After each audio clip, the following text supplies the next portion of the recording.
Et bonjour à toutes et à tous. Voilà, je vérifiais, je relève la tête, c'est pas un effet de cils, hein, c'est simplement que je vérifiais si nous avions bien un feedback visuel qui allait bien et que vous voyez nos deux mirettes, nos deux margoulettes à tous deux. Tous deux, c'est qui? Eh bien écoutez, c'est votre hôte. Je ne le fais pas à chaque fois par narcissisme, mais parce qu'à chaque fois on m'engueule parce que j'oublie de me présenter sur mes propres émissions. C'est Mehdi de Death Podcast. Bonsoir. Bienvenue, salutations du bec à vous. Et je ne suis pas tout seul ce soir parce que j'ai avec moi déjà un collègue de podcast et quelqu'un voilà, que j'ai en amour pour sa bienveillance, sa gentillesse. Ça, c'est vraiment pas du cirage de pompe interpodcast, c'est quelqu'un que j'aime beaucoup. J'ai Babar. Salut Babar. Bonjour, c'est Babar du Baba. podcast Et je te tiens Beside the beaucoup Games. aussi, hein, mon grand. Tu sais très bien, ouais, mon grand Mehdi. Ben, merci, merci. Peut-être très brièvement pour ceux qui te découvriraient ce soir, c'est honteux, dirait René, En ta effet. vie, ton œuvre, et puis surtout les copains avec qui tu enregistres Ah bah, régulièrement des podcasts. mon œuvre, elle est pas du tout personnelle, c'est une œuvre Elle est collective. collective. On fait partie d'un groupe qui s'appelle B-Side Games. Yes. Qui était un site internet il y a 3 ans, je crois déjà. On postait quelques petits articles, puis un jour, il y a un certain TMDJC, peut-être que tu le connais, Ça je me sais dit pas. vaguement quelque chose. Voilà, qui nous a dit mais en fait, vous pourriez faire des podcasts, c'est sympa. Et nous, on écoutait pas mal de podcasts déjà avant. Et on se dit, bon, on va essayer. Au début, bon, on était. Honnêtement, il y avait surtout mon comparse Yeti qui a un peu dit, allez, on va enregistrer, parce qu'il était très très chaud. Nous, avec notre chef Sushi, nous deux, enfin, Mm. Sushi et moi, on était vraiment un peu timides et tout. Puis il nous a lancé, puis allez, allez, on y va et tout. Et depuis, bah, Pas le ça va temps faire de plus de niaiser. 2 ans qu'on fait ça. Qu'on parle de jeux vidéo sous un angle un petit peu voilà on est trois, on pose une question. Ça peut être tout simplement qu'est-ce que c'est par exemple les RPG, un jeu vidéo, ou ça peut être aussi la question est-ce qu'on peut être des joueurs ou des joueuses responsables. Donc ça peut vraiment dans tous les domaines. Et depuis quelques temps, la famille B-Side Games s'agrandit avec B-Side Zik, dont un certain Mehdi a participé, il paraîtrait, Oui. à un épisode où on parle de musique avec notre cher Yeti. Et on s'interdit pas voilà, d'inviter toujours plein d'invités. Et je le dis tout de suite, je le place dès maintenant. Je game moi non plus, t'es parmi les premiers podcasts qu'on a écouté. Mehdi, je t'en ai déjà parlé, moi c'est une émission que j'aime beaucoup. Et en fait, je suis juste comme un gosse, ça, je suis très content de participer en fait à Death Podcast parce que je suis enfin dans les podcasts en tant qu'invité que j'écoutais il y a quelques années. Donc, Ah, petite pression toute gentille, hein, bien sûr, mais c'est très toujours content marrant de dans les deux participer. sens, hein, parce que moi, quand j'apprécie des émissions, il y a pas cette dimension de l'aura de l'ancienneté, etc. Donc c'est toujours amusant quand j'apprécie vraiment en bloc, et quand tu rencontres les gens, enfin moi j'ai la fâcheuse non, certains diraient plutôt positive habitude de faire en sorte d'enregistrer en présentiel avec les gens, parce que c'est un truc qui me plaît plutôt pas mal. Bon, après en ce moment, vu le contexte, etc. Et puis le fait qu'on peut pas malheureusement descendre ou monter les uns chez les autres tous les jours, Oui. on se prive pas non plus d'avoir des petites récréations comme celle-là. On a fait une petite introduction, on s'est fait plaisir, on va rentrer tout de suite dans le vif du sujet avec un intitulé qui a immergé, c'est très drôle hein, d'ailleurs, pendant un live de B-Side Games, pendant un stream de B-Side Games, que je vais te laisser de réintroduire tout simplement, parce qu'il est partiellement dû à une co-construction dans la magie du direct. Ouais, bien sûr. Bah, en fait, c'est tout simple. En fait, le confinement fait que j'ai eu un peu plus de temps que d'habitude, et je me suis dit, je vais acheter des jeux. Voilà, comme beaucoup de gens, j'imagine. Et je vais enfin jouer à des jeux aussi, comme ça, en backlog, que j'ai depuis quelques temps. Et il y avait un jeu qui était là depuis pas mal de temps, qui était The Evil Within 2, pardon, dont on reviendra vous le présenter un peu après. Ouais, Et quand j'en ai parlé, parce que au moment dans l'émission, on dit, à quoi vous jouez en ce moment? En ce moment, je joue à Evil Within 2. Et un certain Mehdi a dit mais comment tu peux jouer à ça dans le sens tu te fais du mal quand même là tu vois. Et en fait au début j'étais c'est vrai que c'est pas ouf comme jeu, et c'est vrai qu'on s'est posé la question mais pourquoi des fois on se fait du mal à jouer à des jeux alors qu'on n'y prend pas forcément beaucoup de plaisir. Mais est-ce qu'on peut-être qu'on en prend, on sait pas trop en fait. ouais, sous quelle forme? C'est un petit peu la question, et ce qui m'amusait aussi, c'est que ça faisait un écho un peu lointain à une émission qu'on avait enregistrée sur un jeu game, moi non plus, sur les mauvais jeux, un peu comme les nanars sont des Mhm. mauvais films sympathiques, comme disait le site Nanarland, pour les définir. Et voilà, l'idée est qu'on parte de ça. On avait parlé de. J'avais pas trouvé la formulation supra-heureuse, à part que c'était une formule du moment que j'ai changé entre temps, de syndrome de Stockholm du jeu vidéo. Mais Oui. voilà, on s'est dit qu'on allait affiner ça ensemble, et on a un titre aujourd'hui. J'en profite pour remercier 64 Commodore et 00 Nevers qui se joignent à nous. Mhm. Merci beaucoup pour le follow. D'ailleurs, ça me permet de préciser que vous êtes... alors, ça fait vraiment formulation classique. Quand on la prononce, on est les premiers surpris. Mais que vous êtes de plus en plus nombreux et nombreuses à nous rejoindre, hein. Là, on a allègrement dépassé les 150 followers. Ça peut faire Cool. sourire peut-être les grands du Twitch game, comme on dit, et d'ailleurs. Mais voilà, c'est plutôt chouette. Ce qui nous permettra probablement aussi dans un avenir proche d'essayer de mettre des choses en place relatives à ça. On vous en reparlera, mais en attendant, n'hésitez surtout pas, vous avez en plus une petite info qui pop régulièrement dans le chat, on va pas vous embêter à ça, vous abonner sur les différents canaux, parce que comme le disait très gentiment Babar tout à l'heure, Death Podcast, bah, il y a un S à podcast, et en l'occurrence il y a Mhm. plein d'émissions qui existent, que vous pouvez aller retrouver justement en suivant ce lien qui pop régulièrement, ou via une invite de commande, point d'exclamation DSP. Tu allais dire, excuse-moi, je crois mon Oh non, champ non, non, d'avant. Non, je veux je pas te te couper, voyais. au contraire, c'est juste un petit coucou à, du coup, à Nevers, qui est Eh ben, un pote, un bon poteau, et du coup, bah, très content. En Commodore 64, je ne te connais pas, mais c'est très sympa, en tout cas, de mais suivre ton podcast. ton titre en dit long, et ton Oui, pseudo en dit long, donc voilà, très on te bonne fait machine. confiance. On salue, bah, effectivement, la famille B-Side Games est quasi totalement au complet, et Pseudoless aussi qui nous fait le plaisir d'être là. Bonsoir, Pseudoless. Voilà. Je dis coucou à ma chef, hein, je suis obligé, hein, c'est Oui, c'est normal. contractuel, je sais, t'inquiète pas. Coucou Sushi, Euh, coucou Yeti, et Pseudoless, très content aussi de. Voilà. Yes. On va commencer donc. Je sais aussi qu'en plus c'est amusant parce que je pense que c'est un sujet qui sera assez cher à Pseudoless. On espère qu'il nous partagera ses sensations là-dessus. On peut peut-être commencer par le jeu que tu as lâché, hein, qui est pas si lointain de l'actualité que ça, qui est The Evil Within 2. Dont Oui, tu vas peut-être pouvoir nous parler, sachant que moi j'ai pu ne m'épancher que sur le premier, et puis de toute façon, des éléments qui ressortiront, on discutera et puis on élaborera autour. alors j'ai très mal fait mes devoirs parce que j'ai plus le nom exact du studio, je crois que c'est Tequila. Tango, Ah, tu. ouais. Tango, ou Tango, je dis Tequila, mais non, c'est Tango, Non, les deux n'ont rien Tequila, à ouais, voir, mais Tequila Works, c'est un autre. c'est. Parce qu'il y a un autre studio qui s'appelle Tequila, c'est pour ça. Donc Tout à fait. Tango Gameworks, comme dit le chat, merci. Donc en fait, c'est un TPS, donc par normalement à la base le papa, Monsieur Mikami, le papa de la série des Resident Evil, et qui en fait un peu ça. En fait, pour le premier épisode, était un peu voilà sa nouvelle vision entre guillemets du TPS d'horreur après avoir à la fois créé entre guillemets le survival horror avec Resident Evil et Démocratisé, ensuite si on veut vraiment être chiant et pinailler comme moi. bon Euh, pardon, excuse-moi. je disais démocratiser parce que c'est vrai qu'on a Oui, tendance à c'est lui vrai. attribuer vraiment la, la, la, la responsabilité, parce que c'est des expressions, hein, vous verrez, c'est très Mm. vite chiant, mais vous y ferez quand, si vous découvrez des podcasts. Je suis très pointilleux. Paternité m'agace aussi beaucoup, parce qu'il y a souvent le papa de, alors que Mhm. créer un jeu vidéo, on n'est pas tout seul. Mais voilà, on revient Ah à ce que bah tu disais qui est autrement plus intéressant. Donc Mikami, effectivement, responsable ah, des Resident Evil. oui, tu as raison de le dire, c'est un peu un copie-coller de Alone in the Dark, mais ça, voilà, chut, faut pas le dire. Mais voilà, voilà. C'est tout. Mais Wolverine, voilà, qui était du coup, après avoir réinventé un peu la série avec Resident Evil 4 et en même temps créer un maître étalon pour tout le genre TPS Ouais. sur la décennie à venir, s'est dit bah tiens, qu'est-ce que je pourrais faire? Et du coup, va faire une nouvelle franchise où du coup on suivait voilà un personnage dans un univers à la fois réel, pas trop un peu mystérieux pendant tout le jeu.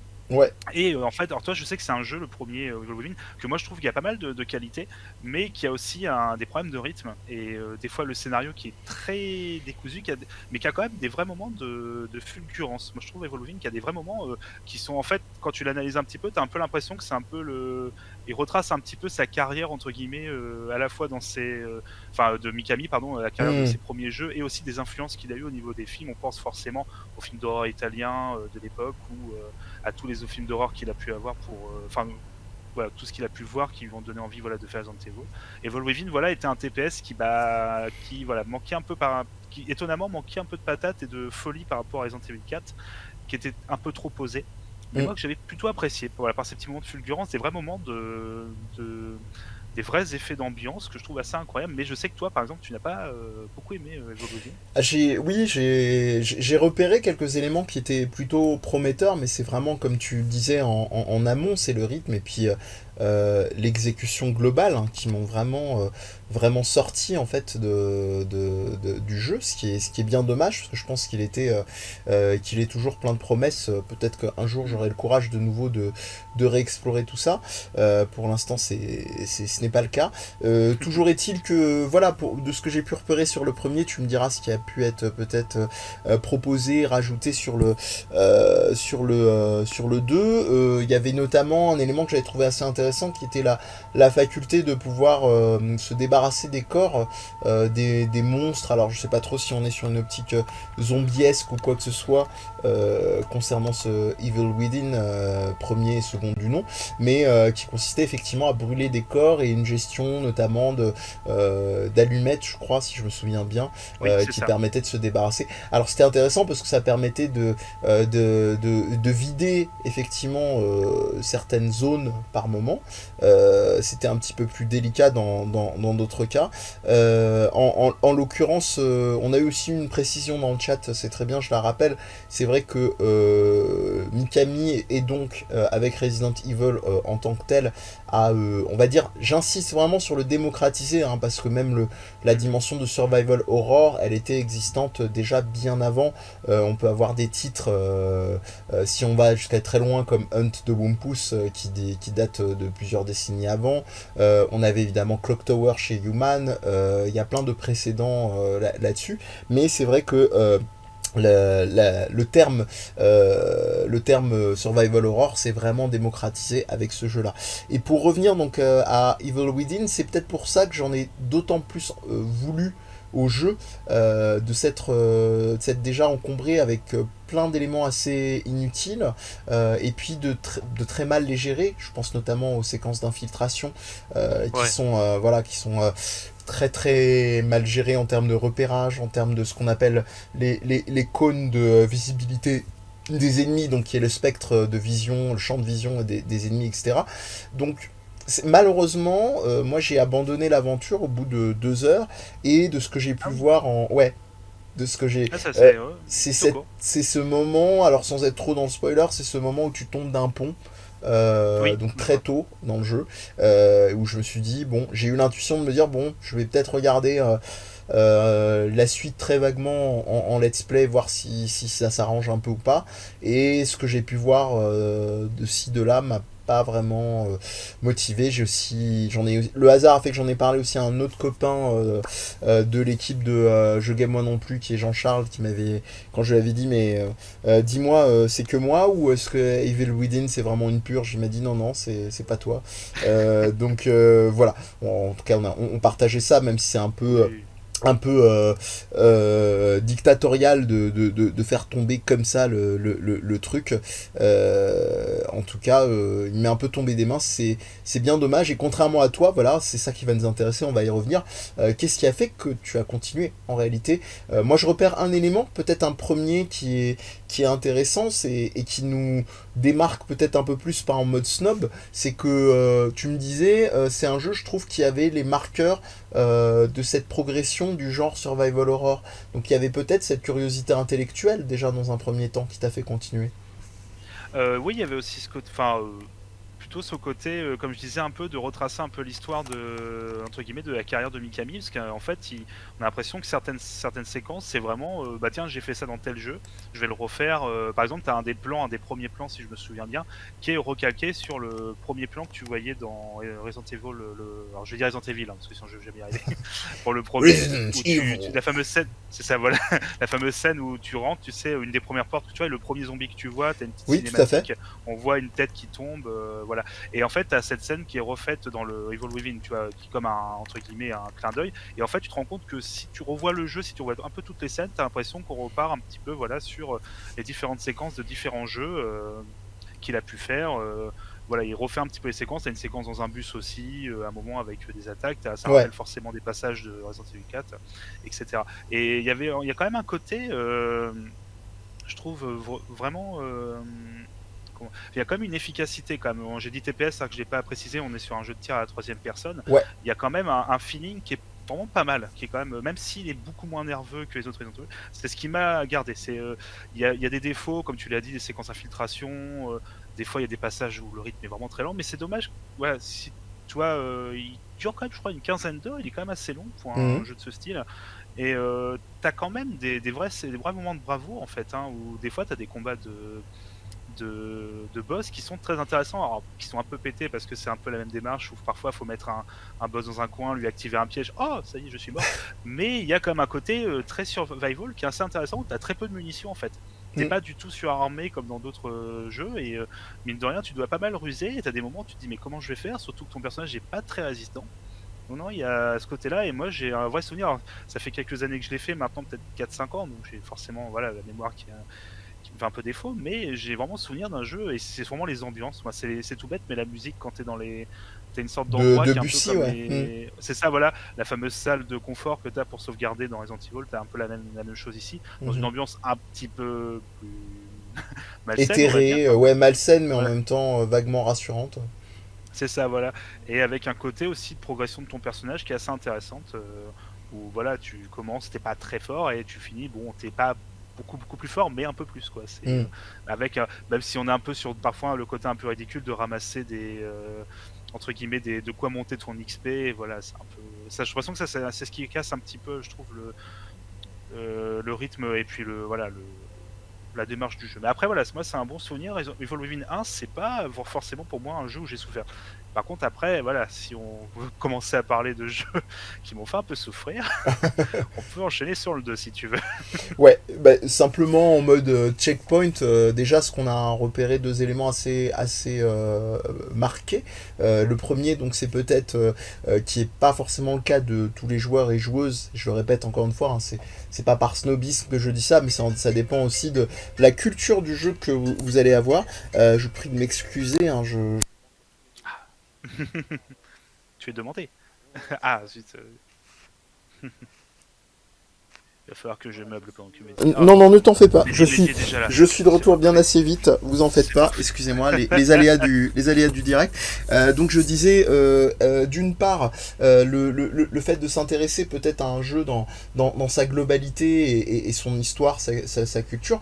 Et puis d'autre part aussi, le fait d'avoir une certaine sensibilité. Tu parlais beaucoup d'ambiance dans laquelle on peut rester un petit peu slové, ce que je peux appeler dans le sens parfois un peu réducteur le syndrome Stranger Things, ce côté Hmm. un peu parfois chocolat chaud, on sait que on est vraiment dans Ouais. des poncifs et des trucs après les poncifs ou les trucs chocolat chaud ça peut être du genre horrifique aussi, hein. Il y a, voilà, chacun voit midi à sa porte, ça n'a pas toujours besoin d'être réconfortant. D'ailleurs Stranger Things a les deux, d'ailleurs il y a le côté chocolat chaud Hmm. nostalgie et le côté horrifique, mais je pense que comme ça vous avez un petit peu plus l'idée globale et on va enchaîner comme tu le proposais mon cher Babar avec l'autre jeu qui lui t'a encore plus apparemment fait souffrir. Ah, Evil Within Vilain 2, jeu. c'est un peu compliqué, donc la suite directe du coup de l'histoire. Alors, si vous n'avez pas fini le 1, vous prenez un spoil dès le début, donc je vais un peu Allez. éviter voilà, de raconter un peu l'histoire, mais en gros vous devez un peu retourner dans un univers un peu voilà qui pour le coup on sait n'est pas vrai, mais qui est cauchemardesque. Et en fait, vous jouez le même personnage principal que dans le premier, et on reprend un peu même gameplay que le premier, c'est-à-dire que voilà, ça reste un TPS, mais il y a un twist assez fabuleux. Quand je te l'ai dit au téléphone en off tout à l'heure, on a eu la même réaction tous les deux. Quelle bonne idée si on mettait un open world, parce que Allez. voilà, parce que voilà, c'est la fête, c'est un peu voilà, pour que leur jeu se vende, c'est connu, il faut un open world. Et du coup, le premier qui était un jeu très dirigiste, un jeu très linéaire, bah du coup, avait cette efficacité quand même, voilà, de garder un même pour l'atmosphère, pour l'ambiance, c'est quand même plus entre guillemets plus simple de créer de la peur, de l'angoisse quand tu maîtrises toutes les ficelles du rythme en fait. Là, le fait de faire un open world, bah ça casse complètement le jeu. Alors honnêtement, l'open world n'est pas très grand. Il est on doit il y a peut-être on va dire deux trois gros quartiers, ça doit faire en rigolant je pourrais dire que ça fait 1 millième d'une carte d'Assassin's Creed, mais j'exagère à peine, c'est vraiment tout petit.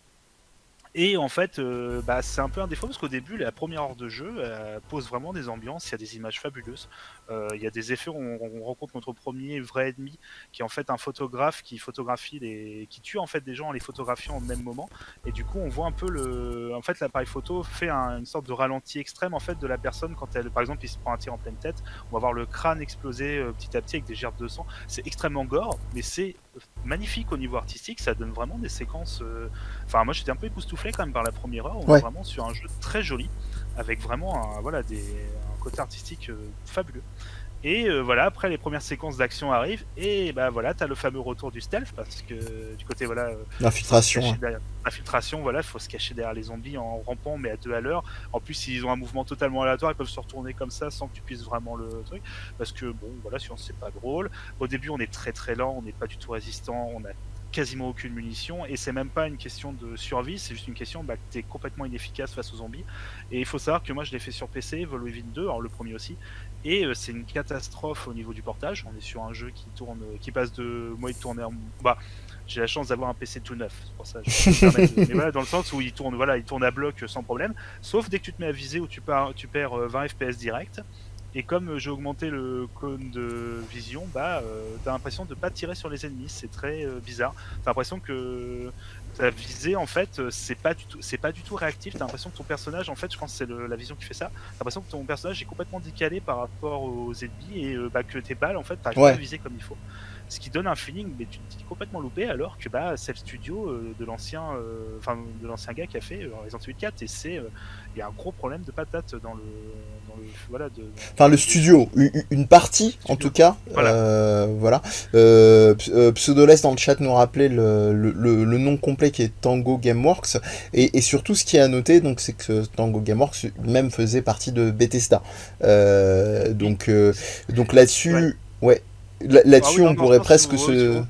pardon, je voulais pas te Non, il couper. n'y a pas de problème. Ça explique un des problèmes du jeu en fait, c'est que comme Electronic Arts avait racheté DICE et du coup a forcé un peu tous ses studios à utiliser le fameux moteur 3D de le Frostbite, si je me trompe, Frostbite, je me rappelle jamais de DICE, celui qui a fait Battlefield, en fait celui qui existe pour les Battlefield en fait, qui est du coup tous Et leurs surtout jeux Mirror's maintenant. Edge. Ah, vous faites tous les jeux. On a acheté un studio avec un super moteur, tous les jeux vous les mettez dessus.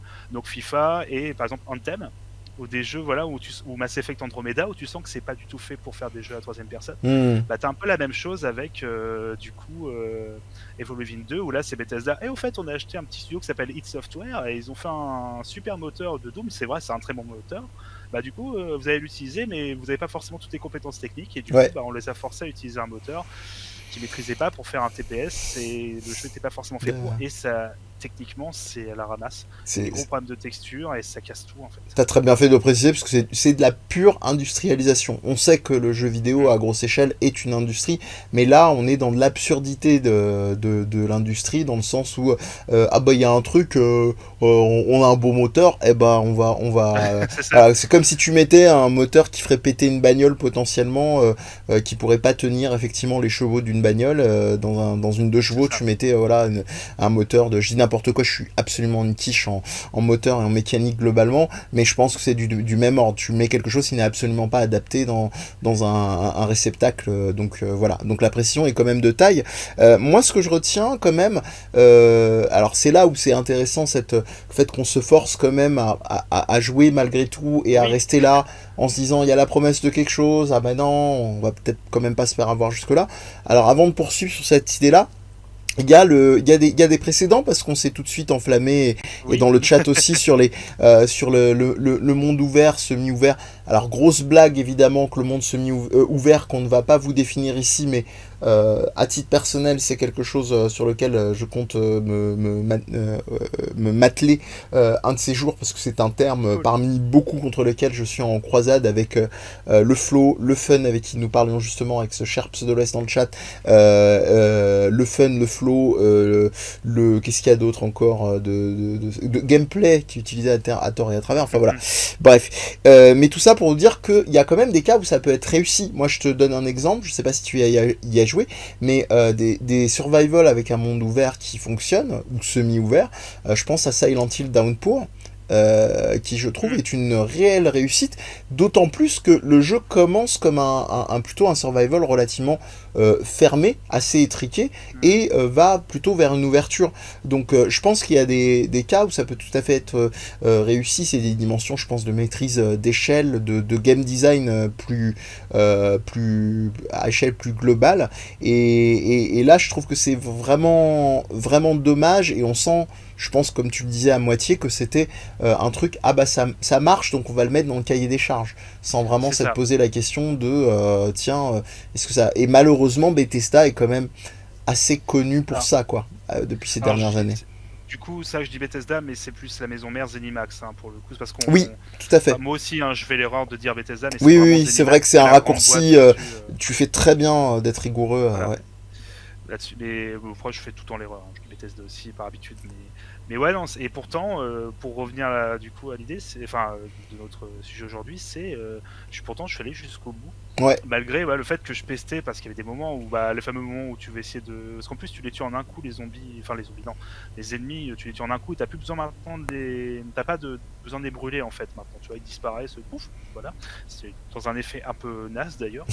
Et bah, du coup, parce qu'en fait, plus tu avances, plus tu débloques des nouvelles compétences. Et là, ça ouais. y est, tu deviens un mec rapide, quand même quand t'es en furtif. Tu peux résister, t'as plus de munitions. Même si t'as très peu de munitions, le jeu est quand même là-dessus un côté assez survie, dans le sens où tu peux pas tirer dans tous les sens. Hein. Tu dois Oui. vraiment essayer de. Mais c'est surtout parce que moi, il y avait vraiment des vrais moments de fulgurance. Alors, j'utilise beaucoup ce terme, je sais, mais des fulgurances visuelles et d'ambiance qui sont étonnamment des moments où tu ne tires pas, où tu ne joues pas vraiment. C'est plus de la contemplation. Et ces moments-là sont très réussis. Les vrais moments où tu avances devant des boss, ou les moments voilà, où comme je disais au début du jeu, où tu as vraiment des effets, sont vraiment très réussis, Mm. esthétiquement parlant. Par contre, au niveau gameplay, les combats de boss, c'est pas ça du tout, parce que c'est très brouillon. Tu sens que déjà Mikami il est juste producteur exécutif sur ce jeu-là, il est plus Ah oui. directeur. Voilà. Donc tu sens qu'il a un petit peu laissé le projet, un peu bon allez, faites-le. Tu sens qu'en fait ils ont tout mis dans le côté artistique et dans le côté gameplay ça s'est un peu perdu.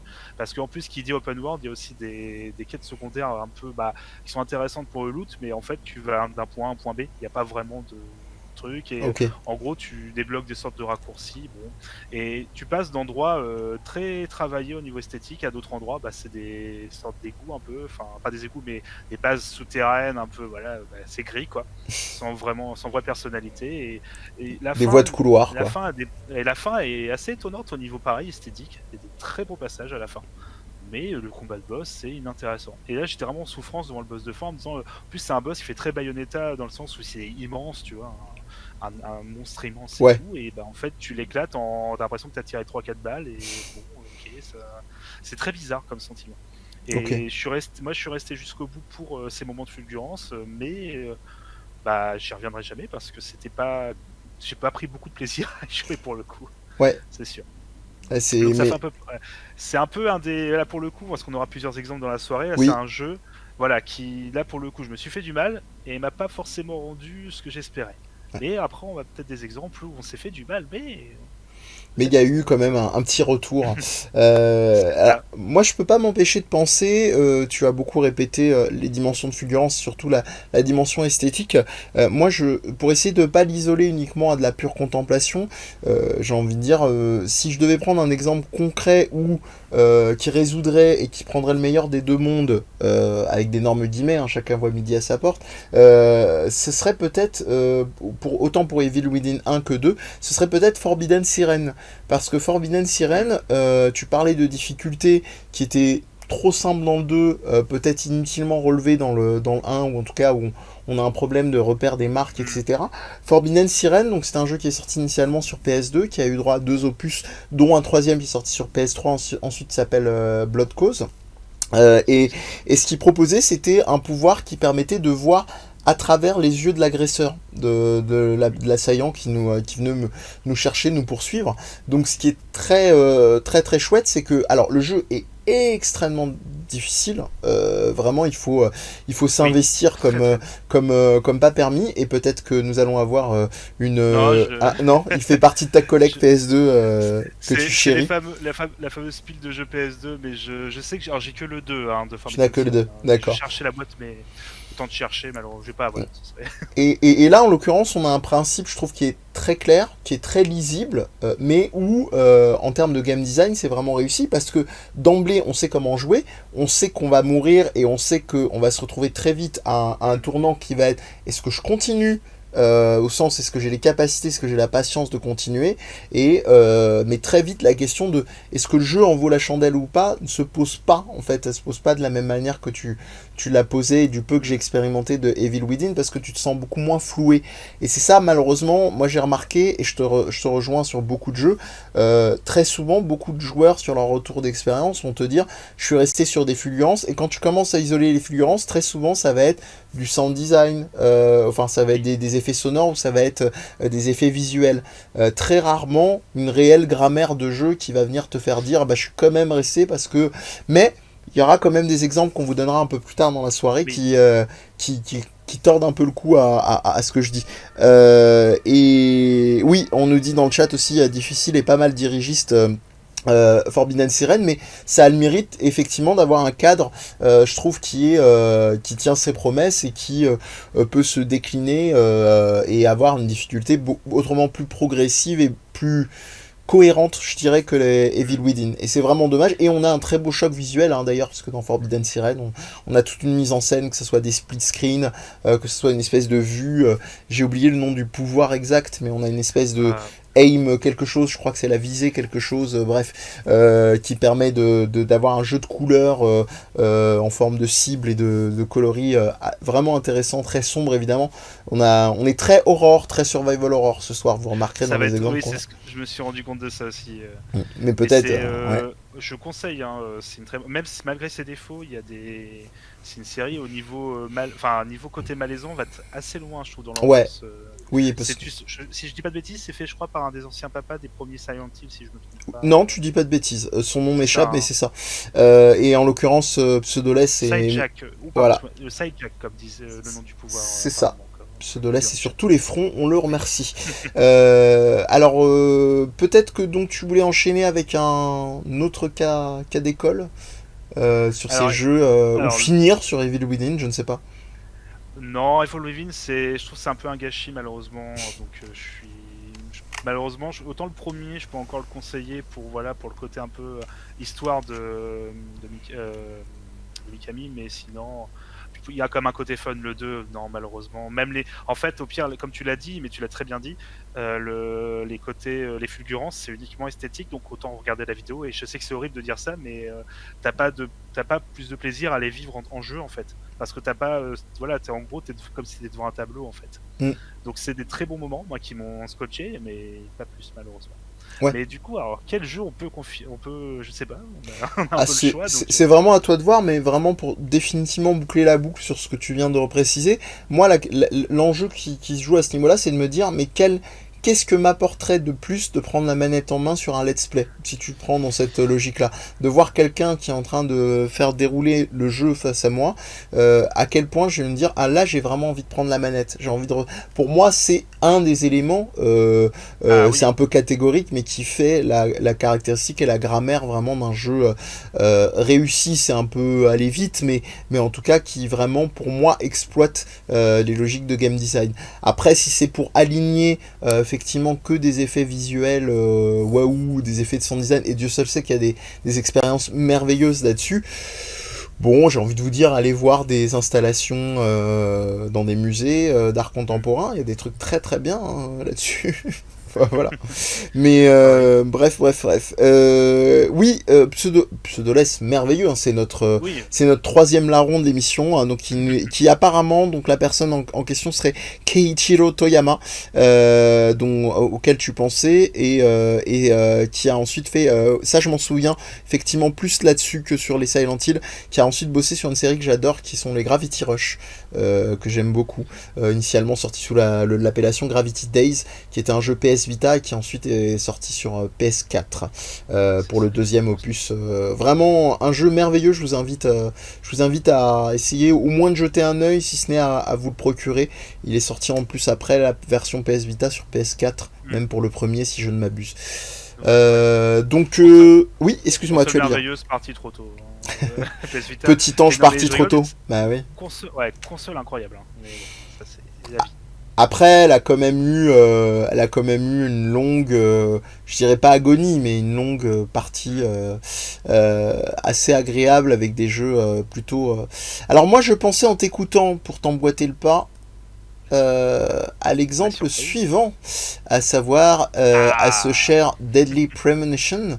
Alors bah que dire, hein, grande question sur Deadly Premonition. Donc jeu de Access Games, développé par la boîte Access Games, avec en chef de file Swery65, donc l'autre game designer excentrique avec un chiffre Mhm. à la suite de son avatar, son pseudonyme, pardon, de son nom d'artiste.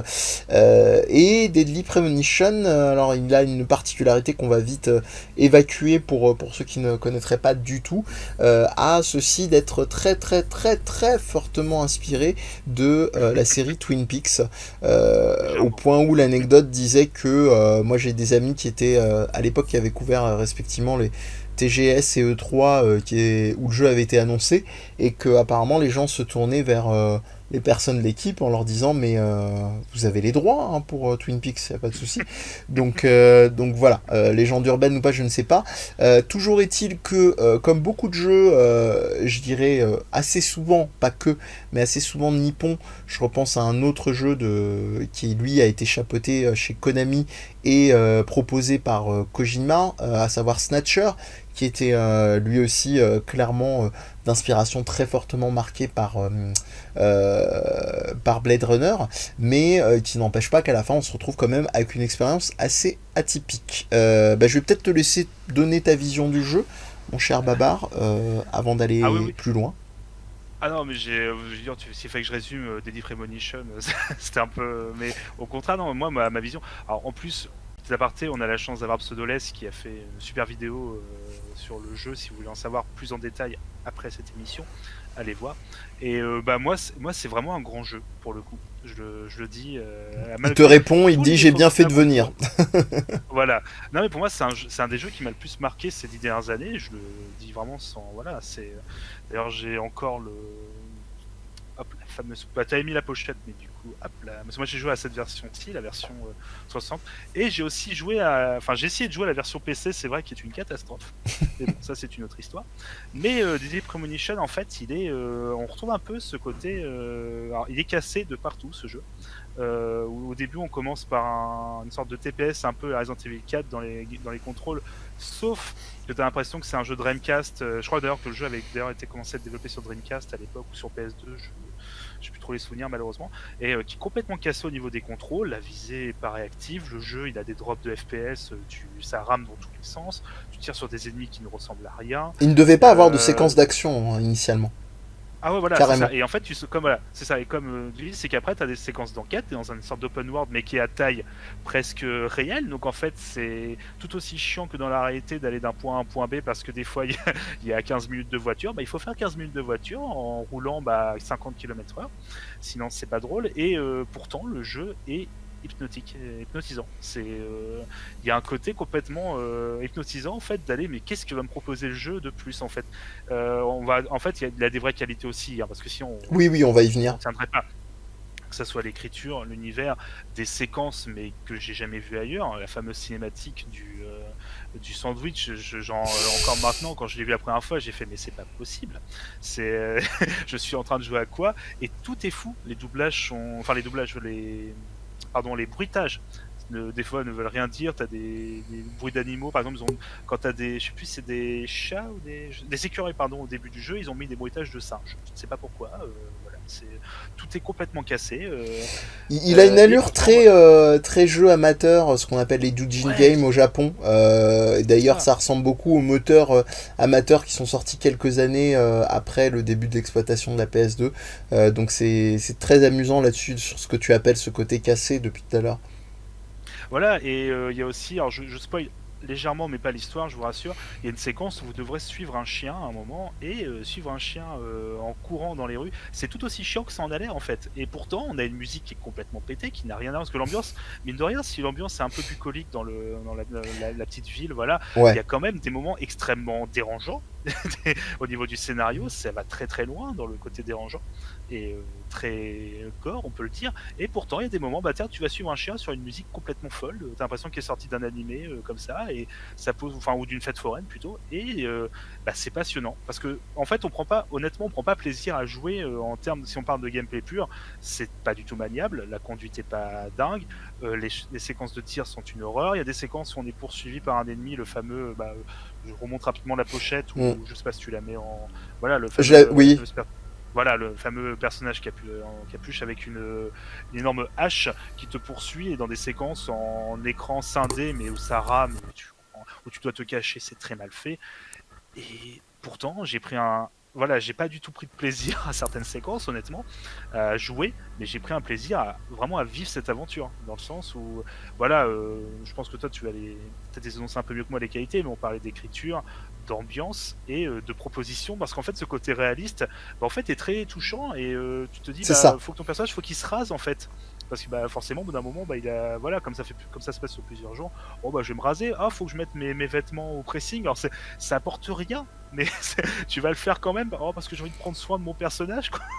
Et en fait, tu le fais naturellement. C'est un truc que je fais pas dans les autres jeux, et là, non, c'est un jeu. Alors, j'essaie de pas trop en parler parce que j'ai pas envie de spoiler pour ceux qui l'ont pas fait, mais voilà, là on parle vraiment de jeux où tu prends pas de plaisir au niveau gameplay, mais par contre, tu vas jusqu'au bout et tu te fais du mal dans un sens, mais t'as une vraie récompense qui est quand même une œuvre qui te marque, enfin une expérience qui te marque, si tu rentres dedans bien sûr, qui te marque, mais pendant longtemps. Ça, c'est un jeu. Je comprends tout à fait pourquoi Pseudoless en a fait une émission, et pourquoi il y a autant de gens qui vouent un culte à ce jeu, mais dans le sens vraiment passion, parce que c'est moi je suis pas assez fan, j'ai pas fait plusieurs fois, voilà, je l'ai vécu qu'une fois, mais c'est quelque chose, et c'est complètement cassé. C'est ça qui est c'est ça qui est dingue. Mais il y a une vraie forme d'excentricité globale, et surtout, ça peut paraître cliché, mais il y a une vraie authenticité en réalité dans le jeu, dans tout ce qui est proposé. Les petits éléments où tu dis qui ne servent à rien, alors en termes vraiment de progression de l'intrigue à stricto sensu, c'est quasiment vrai à 99%. Il y a des très rares petits cas où effectivement ça peut avoir une influence, on peut te faire des remarques sur ta tenue, des choses comme ça. Petit détail aussi pour vous dire à quel point ils sont allés loin dans le délire. Tu parlais d'emmener tes fringues au pressing. Il y a un moment du jeu, c'est très drôle parce que là j'ai retrouvé alors c'est pas vraiment une dimension dissonante, mais je me suis retrouvé avec... à progresser, et j'avais pas du tout fait attention au fait que vous avez un système de pressing, comme le disait Babar, où vous pouvez nettoyer votre veste. Et en l'occurrence, à un moment, je me suis retrouvé avec des petites créatures au-dessus de moi. Je sais qu'est-ce que c'est, et ma première réflexion, ça a été d'être très bas du front en mode game design, de me dire ah ouais, ça doit être peut-être un état de malus que j'ai récupéré, je sais pas comment ou quoi ou qu'est-ce. Et en réalité, ce sont des mythes. C'est-à-dire que si vous n'emmenez pas votre veste au pressing suffisamment fréquemment, vous vous retrouvez à avoir effectivement des mythes qui vont virevolter autour de vos fringues. Donc voilà, il y a ces éléments-là, il y a tous les petits éléments excentriques d'écriture, etc. Le jeu est complètement dingue en termes de symbolique, de trucs. Là-dessus, on vous laisse le plaisir de découvrir ça, même si l'inspiration est toujours en train de planer du côté de Twin Peaks, si vous avez vu la série. Même la fameuse histoire du sandwich, c'est vrai que c'est un truc qu'on retrouve avec la tarte aux cerises de Twin Peaks d'une certaine manière. Mais là où je me suis vraiment posé la question, c'est quoi cette histoire de plaisir ou de déplaisir? Comment on le définit? Moi, j'aimerais, juste avant de continuer, te reposer la question: comment tu as caractérisé ces moments de déplaisir? Tu me dis, je les ai identifiés, c'était pas plaisant. Moi je vais jouer mon troll juste avant de te laisser la parole de nouveau. Je suis tout à fait d'accord avec les séquences de tir et de conduite. En général c'est le truc, bon maintenant il y a un peu prescription parce que le jeu est sorti depuis longtemps et les gens ont un peu ouvert les yeux, mais pour moi c'est comme quand on s'extasiait à la sortie des GTA 3 et 4 sur le système de conduite et de tir, alors qu'en réalité autant il y a une physique des bagnoles qui sont pas trop mal dans les GTA mais sans plus, mais ça reste quand même très approximatif, et c'est la grandeur, l'immensité du jeu et tout ce qu'il propose qui fait que la pilule passe un peu plus. Mais en général, bon, tu dis ça à un fanboy de Rockstar, bon bah il te raye de sa liste d'amis, mais si tu regardes concrètement, ça fait criser n'importe qui est dans l'industrie et créatif dans le domaine du jeu vidéo, ou même simplement game designer sans faire de code ou quoi que ce soit. Donc ce qui m'amène avec cet exemple-là, de nouveau à ma question, qu'est-ce que tu avais identifié, tout en continuant d'y jouer malgré tout, comme fondamentalement déplaisant du côté de Deadly Premonition? Alors le manque de, enfin si vraiment on parle de ressenti, moi c'est vraiment on a parlé des séquences de tir, c'est le manque de réactivité. Il y a un côté extrêmement frustrant quand même parce que tu peux mourir assez facilement et pour des raisons bêtes parce que le jeu s'est mis à ramer ou parce que la visée, voilà. Ouais, C'est pas plaisant en fait de. bien sûr. Parce qu'en fait t'as vraiment des. Faut vraiment qu'on se rend compte pour celles et ceux qui n'ont pas fait le jeu, c'est que les les moments où t'as pas de sauvegarde vraiment automatique, tu dois vraiment aller sauvegarder à Ouais, des moments précis. Et en fait, tu peux mourir et des fois, c'est pendant un quart d'heure, c'est que des couloirs et c'est pas du tout plaisant de les faire en fait ou de les refaire. C'est vraiment des couloirs très génériques avec des murs invisibles et tout. Donc c'est vraiment, oui, parce que je regarde aussi un petit peu le chat, hein, pour ça des fois je peux avoir des petits moments de. Mais voilà, vraiment ce côté, c'est comme la conduite en fait, je disais, c'est vraiment la durée. Autant tu as des monologues, en fait, le personnage raconte des anecdotes, ça fait passer le temps, oui. mais tu te dis, ça, là ça fait quand même 10 minutes que je. C'est pas qu'une question de physique, hein, c'est vraiment, tu passes 10 minutes à rouler sur des routes vides en fait, où il n'y a personne, t'as pas du tout d'enjeu en fait, c'est juste pour vraiment un moyen de locomotion. Mm. Et Ça ce pose film. la vraie question de la dimension de la vraisemblance et d'un plaisir de jeu. C'est-à-dire que alors l'habillage dépend énormément. C'est-à-dire que moi, techniquement, j'ai énormément apprécié cette dimension de vide. C'est-à-dire que pour moi, il y avait un plaisir de simplement prendre ta bagnole, de rouler, que ce soit à l'endroit où on t'a dit de rouler ou simplement pour explorer, jusqu'à une forme de quasi-masochisme, de m'extasier le jour où j'ai découvert que, en n'ayant pas été assez attentif, que tu pouvais tomber en panne d'essence.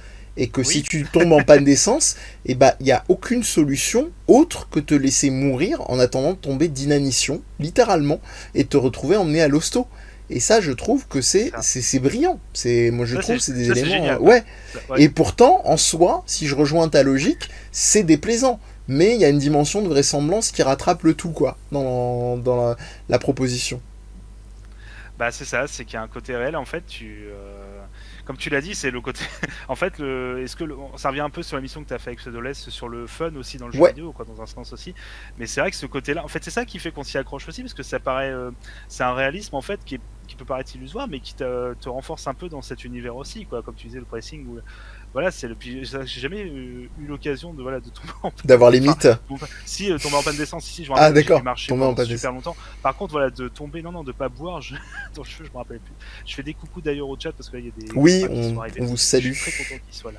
Voilà. On vous salue et on ne parlait pas effectivement De Mad Max. voilà, on parlait d'un jeu qui s'appelle Deadly Premonition, mais le côté c'est vrai ouvert sur une bagnole, ça peut donner l'impression de croire à un Voilà. Mad Max. Mais oui, C'est presque pareil. c'est là où finalement, par rapport à l'intitulé de notre émission, l'équilibre est extrêmement ténu et très fin parce que d'une certaine manière, c'est quelle proportion de joueurs vont être largués par la proposition en se disant, c'est pour ça que j'ai pas utilisé le terme fun à dessein, tu le sais parce que tu as écouté l'émission qu'on a enregistrée avec Pseudoless, dans son côté très galvaudé, jusqu'à quel point est-ce qu'on va désigner que j'estime cette expérience de jeu comme plaisante ou déplaisante, et même si je la catégorise comme déplaisante, pourquoi est-ce que je continue à jouer? C'est ça la vraie, Ouais.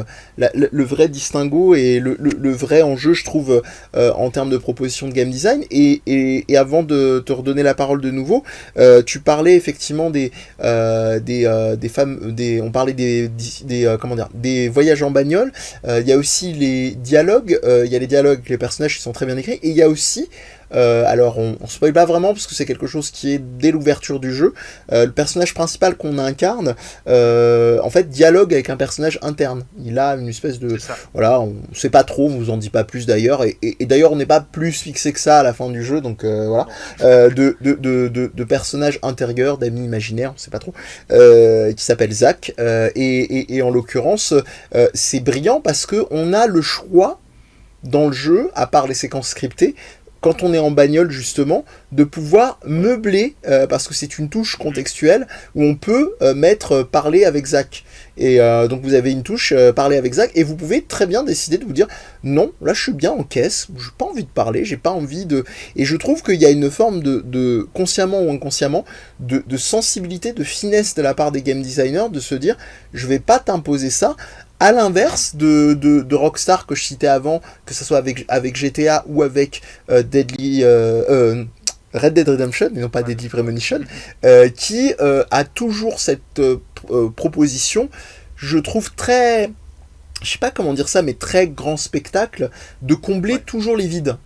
Tout l'intermédiaire ne doit jamais être ennuyeux, on doit tout le temps se distraire, on doit tout le temps être occupé. Alors après, faut pas charrier, hein, les small talks, ces petites discussions dans GTA, moi je trouve que c'est un bonheur, c'est tellement bien écrit, mais je trouve que cette subtilité de pas avoir le choix, elle est encore plus riche et précieuse. Alors tu l'as dit, c'est très bien écrit hein, dans GTA aussi. Hein. Mais par contre, moi c'est un vrai problème, c'est qu'en fait je peux jamais vraiment les écouter parce que les trois quarts du temps t'es en train de faire 50 000 autres trucs pendant qu'il y a les dialogues. Et c'est un vrai, pour moi je suis très frustré parce qu'en fait des fois il y a des super dialogues. Alors autant j'ai des souvenirs de Vice City, pourtant j'étais plus jeune, où où j'avais vraiment, je sais pas pourquoi, j'arrivais à suivre et toutes les discussions, et plus tard dans le 5, enfin dans le 4 et dans le 5, t'as tellement de choses à l'écran, tu dois gérer ta conduite, en plus ta conduite à partir du 4 et du 5 c'était un peu plus N'est-ce pas réaliste entre guillemets, voilà, avec des gros R guillemets, voilà. Mais voilà, j'étais très frustré de pas vraiment suivre, alors que là, comme tu dis, t'as le temps d'écouter. En plus, il raconte, c'est très drôle, c'est que des anecdotes en fait sur le cinéma, la série B, les trucs comme ça, ça. voilà.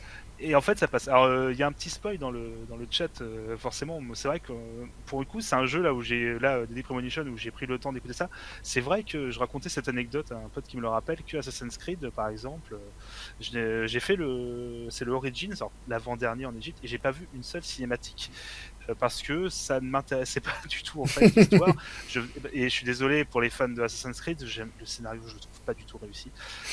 L'univers est cool, mais je vais être encore plus scénario, drastique que toi, histoire qu'on soit détesté en barre. Moi je trouve que le scénario est carrément de trop, la couche justement. Et là encore une fois, c'est pas pour, c'est vraiment un pur hasard, hein, c'est pas pour faire du service entre copains. Il se trouve que Pseudoless a fait une vidéo toute récente sur Assassin's Creed qui est très très chouette, qu'on vous invite à aller regarder. Ça vous fait beaucoup de choses à aller regarder sur la chaîne de Pseudoless après, mais vraiment je le dis franchement parce que ces deux vidéos là sont très intéressantes, et d'ailleurs ça remonte à une revue que je regrette beaucoup, qui n'existe plus, qui s'appelait Games, qui s'est arrêté au bout de, je crois, de 13 numéros, quelque chose comme ça, et qui avait tenté à l'époque un intitulé de cette époque un peu de quoi Ubisoft ou de quoi la série Assassin's Creed est-elle le nom, et je trouve qu'ils n'avaient pas trop réussi, et j'étais toujours resté sur ma mort à ronger mon frein, et la vidéo de Pseudoless y répond, je trouve, en partie très bien, en remontant dans la genèse et en donnant des éléments de réponse aussi ouverts sur la suite. Et surtout, ça parle de game design. Et ça, je suis content quand ça parle de game design de manière impliquée. Parce qu'un jeu vidéo, c'est du game design. Voilà. Pardon, je ferme la parenthèse. Ah non, au contraire, c'est pas de soucis. Mais voilà, c'est moi qui ai mis une parenthèse en plus avec Assassin's Creed, pardon. Et non, effectivement, il n'y a pas de sponsor avec Pseudoless. C'est ça. Et du coup, c'est que voilà, je peut-être m'impliquer moins dans ce jeu parce que Assassin's Creed, en fait, là, tu prends vraiment du plaisir par le gameplay. Alors même si il y a des trucs voilà qui sont pas toujours très réussis, mais honnêtement moi je prends un vrai plaisir à simplement me balader, à aller faire les objectifs secondaires, etc. Alors que là Deadly Premonition c'est pas ça qui m'a fait accrocher. C'est pour ça il y a vraiment les deux univers. Deadly Premonition c'est vraiment l'univers pour le coup et l'histoire qui m'a vraiment donné envie de m'accrocher et de me dire mais jusqu'où ça va aller, et je vais quand même endurer des séquences où tu dis ça n'importe quel autre jeu j'aurais quitté au bout d'une heure, me dit c'est pas possible, pour moi, alors que là, je sais pas, un truc qui fait que voilà. Tout un exercice en live, hein, je précise, de regarder vite fait le chat et d'essayer de. Mais t'en fais pas, j'ai un œil dessus, t'inquiète pas. Ah non mais c'est pour ça que j'ai. Faut que je retire cette habitude de vouloir à tout prix regarder. Mais je suis là, j'y suis toujours très attentif. Ne t'en fais pas. Et un grand merci à Argorim qui en plus de nous écouter et de peut-être subir notre haine de Assassin's Creed, c'est un grand mot, hein, j'exagère, est un nouveau follower. Merci à toi.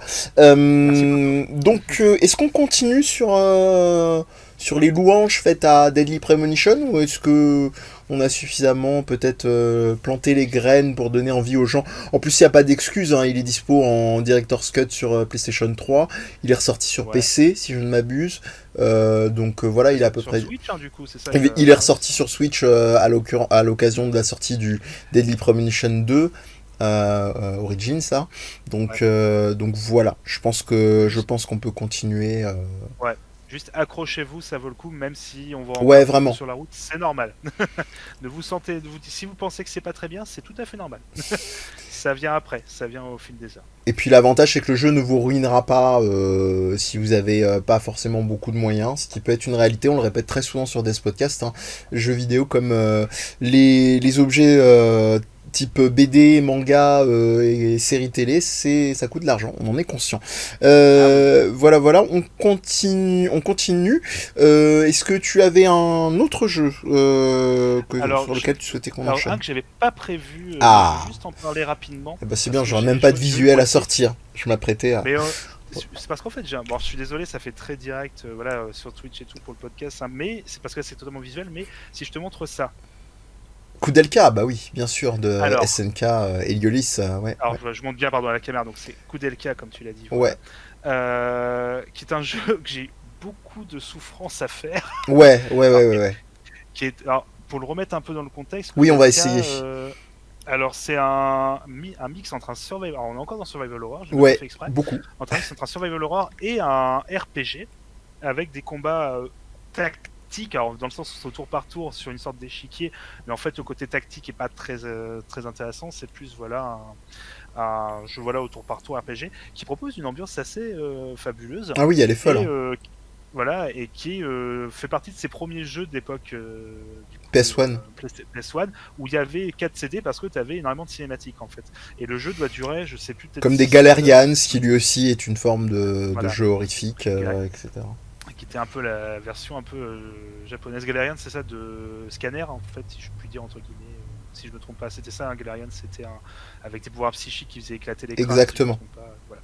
Et du coup, tu as Koudelka, voilà, où là on est sur vraiment un côté très baroque, très une ambiance voilà horreur très on va dire plus classique, et qui est un jeu voilà les combats sont pas intéressants, il y a du grinding pas très intéressant, les énigmes sont pas intéressantes, mais l'ambiance fait que bah tu t'accroches et la fin vaut le coup en fait. Je trouve que même si honnêtement, j'ai plus un énorme souvenir de vraiment de la cinématique et tout, mais j'ai un vrai souvenir d'avoir été content d'avoir terminé pour voir la fin de l'histoire. Et en plus, alors j'ai un vrai, Affect. là pour le coup, en fait pour ce jeu, et parce que j'ai aussi un trou de mémoire aussi malheureusement. C'est en fait une sorte de prologue à une grande série de Oui, bien RPG sûr, qui Shadow propose. Hearts, j'allais te dire. Merci. Oui. Voilà, de Shadow Qui est Hearts, sorti voilà. sur PlayStation 2, qui est une super trilogie d'ailleurs qu'on vous recommande. Au moins le 1, qui est... certains vont recommander surtout le 2, mais le premier est très très chouette, et il reste dans cette veine baroque, enfin lecture japonaise du baroque, de l'art baroque. Donc voilà, bref, excuse-moi. Non, mais de la Première Guerre mondiale, et tu trouves la ville de Rouen. Ouais. Ah, c'est vrai. C'est peut-être un des seuls jeux. Parce que voilà, pour ceux qui connaissent pas, nous, B-Side Games, on vient de Normandie, on est de Rouen. Et du coup, enfin les alentours. Et dans ce jeu, tu as la vision japonaise de la ville de Rouen. Donc c'est assez drôle en fait. Mais il n'y a pas des représentations de la ville de Rouen dans Vagrant Story aussi? J'ai un vague doute. Alors c'est pas cette. Non, pas dans Vagrant Story. Je crois que c'est. C'est une autre ville. C'est ça, j'ai plus du tout les. Je sais plus si c'est le sud ou si c'est. D'accord. Le sud. Je sais plus du tout pour Vagrant Story, mais voilà, il faudra que je refasse. D'accord. Mais en tout cas, oui, voilà, à retenir Koudelka et Shadow Hearts, ouais. Et avec un troisième épisode complètement pété au niveau du chara design, si vous avez l'occasion juste de regarder les différents personnages que vous pouvez avoir. En fait, c'est une série qui a un excellent système de combat. Et pour moi, le 3 a un système de combat génial, mais qui a un chara design. Allez juste voir les personnages, vous êtes la surprise. C'est très bizarre, très japonais, pour le coup. Mais voilà, c'était juste pour Koudelka. Voilà, c'est juste, je pense, un autre exemple voilà, de jeu qui propose au niveau gameplay qui est un peu cassé. Parce que les combats sont en fait, ils ont mis, voilà, il y a un échiquier comme un jeu tactique, mais en fait, tu l'utilises jamais. C'est vraiment du tour par tour avec un très basique. Et en fait, tu te demandes pourquoi ils ont fait des combats comme ça, en fait, parce que ça n'apporte absolument rien au jeu. Ils auraient pu faire un survival horror tout simple et ça fonctionnait. Mais non. Et du coup, le jeu se suit quand même très bien et est un beau prologue du coup à cette série. Donc, voilà, c'était juste pour pour Ouais. donner un autre exemple, voilà, en plein milieu de l'émission. Et pareil d'ailleurs, Shadow Hearts, contrairement à Koudelka qui doit être un peu plus, peut-être légèrement plus délicat à retrouver, se retrouve, je crois, pour des prix assez décents, même en pâle, encore aujourd'hui. Ça commence à Alors, devenir compliqué. j'ai que le 3 qui est. Alors, à l'époque, quand j'ai acheté en neuf, était pas cher du tout en Angleterre. Enfin, à part à l'époque, je dis en Angleterre parce que je trouve que c'était un apport, mais c'est les mêmes jeux en fait, Ouais. en français aussi. Enfin, en français, j'ai un doute. Bon, c'est pas très grave. Mais les deux premiers, j'ai jamais pu les acheter parce qu'ils sont beaucoup trop chers, malheureusement, sur PS. Donc, on tape, je crois, dans la cinquantaine d'euros minimum, je crois. J'ai rien dit, oubliez ce que j'ai dit. Alors, Vive les ISO en il- attendant une voilà. ressortie Ah oui, là, format émulé officiel. Voilà. Il est possible qu'ils aient complètement baissé le prix entre deux, hein. Je vous laisserai vérifier, hein, mais pour moi, c'est des jeux très chers, malheureusement. Dac. Alors après cette impro que je trouve moi tout à fait intéressant. Pour moi c'était aussi annonciateur je trouve de Silent Hill même enfin de cette veine là Silent Hill. D'ailleurs j'ai un très vague doute au niveau des dates. Est-ce que Koudelka est sorti avant ou après Silent Hill? Ah, c'est Euh, avant, parce que c'est Avant. Hein. 99, je crois, hein, Ouais. Silent Hill, c'est assez tard hein, sur la PlayStation. Ouais. Et là, Donc ah non, attends, non. je vois Non. 2000. Alors, est-ce que c'est la version En tout cas, on vérifiera. De toute avec... façon, on a un chat qui est toujours super au taquet, donc je leur fais confiance. Mais qu'est-ce que je voulais dire? Oui, il y a vraiment des proximités, des influences qui sont assez intéressantes là-dessus. Après cette petite improvisation, cher Babar, est-ce que tu voulais qu'on reprenne le chemin balisé des jeux qu'on avait dans notre besace? Bien sûr, alors là, la question, parce que c'est toi qui va... Tu veux que Ah ouais, je... on va partir sur le fameux numéro 6. Allez, On va partir sur un... il faut bien qu'on se Là, fasse là, vraiment mal. là on est un peu à la limite, entre guillemets, du plaisir coupable et du jeu où il y a quand même de la souffrance. On va quand même parler d'une grande série de jeux. Ouais. Encore une fois, du survival horror, je suis désolé, c'est pas fait exprès. Et on va parler du fameux Resident Evil 6. Mm. C'est vrai qu'on s'est pas plus Euh, consulté que ça, mais ça tourne beaucoup autour de la dimension. Ouais. Enfin, je dis survival horror, là, Resident Evil 6, bon, on est, on est plus On est trop action dans survival horror. Très très voilà, là, action. Action horror même, on va dire. voilà. Ah, dis donc, Pseudoless vient de nous répondre, pardon, pour Koudelka, c'est fin 99 et Silent Hill, c'est début 99. Donc là, pour le coup, les jeux Ça s'est sont... vraiment chevauché, ouais. Ouais. Je serais Voilà. pas étonné d'ailleurs que les types peut-être se connaissaient de près ou de loin. Ah oui. Donc, gros saut dans le temps, Resident Evil 6, au logo très malheureux pour ceux qui savent. You can't undo it when you seen it. C'est foutu, là, Donc, je le vois, c'est foutu pour moi. on peut effectivement resituer de quoi il est question. Bon, on va pas insulter votre intelligence pour la série des Resident Evil. Le truc, c'est que la proposition assez particulière, c'est que le jeu a été découpé en 3 scénarios que vous pouvez commencer peu importe l'ordre et même mettre en pause un scénario, en continuer un autre. Enfin, je crois que votre sauvegarde garde l'ensemble de la progression Ouais. du moment que vous validez tous les chapitres pour pouvoir vraiment débloquer les chapitres finaux qui vous permettent de voir à peu près l'intégralité du jeu. On se retrouve avec des têtes connues comme Leon S. Kennedy qui a beaucoup le vent en poupe encore récemment avec le remake. Enfin voilà, c'est un peu depuis le 2, c'est le mec qui charbonne dur. On a Chris Redfield qui lui aussi effectivement un vieux de la vieille Ouais. sur le 1, sur le Veronica et sur le 5. Et Ah, puis je suis content que tu cites Véronica. ah bah oui, normal. C'est un de mes favoris. Même s'il a un peu pris dans l'aile, hein, contrairement aux autres, je Oui, trouve oui. que en termes de Oui, rigidité, mais ce serait une autre histoire. En tout cas, on a aussi le personnage de Sherry pour les fans hardcore, enfin en tout cas pointilleux, qui était un personnage non jouable qu'on était censé aider, escorter dans Resident Evil 2, et on a le personnage, mais elle fait toujours bande à part et c'est pour ça que on l'aime, Ada Wong, qui est au loin et qui ne se débloque qu'à l'issue de l'ensemble des scénarios. Voilà pour le casting. Que dire, cher Babar? Je te redonne la parole parce que y a de quoi faire. Que dire? On est à l'époque sur le plus gros budget de Capcom, Ouais. qui va aussi être, si je ne me trompe pas, à cette époque, la meilleure vente de Capcom également. Pour le coup, en tout cas, la meilleure vente de la série, au-dessus du 5, qui était avant l'épisode le plus vendu, et qui était déjà un épisode qui avait fait un peu polémique au niveau de son gameplay. Alors, il y avait d'autres choses aussi, mais là, on va parler vraiment de la tournure qu'avait pris la série sur un tournant beaucoup plus action, et surtout coop, où à partir du 5, on avait du coup toujours un personnage qui nous accompagnait. Et bah forcément, ça induit des choix de game design qui sont bah, parfois pas. Alors le 5 s'en sortait plutôt bien, je trouve honnêtement, mais qui parfois tu te dis c'était pas forcément obligatoire d'avoir toujours deux personnages. Mhm. Ça faisait très gadget, mais bon, il y avait quand même l'idée de le faire à deux joueurs en même temps. Bon, ça avait quand même des bons points.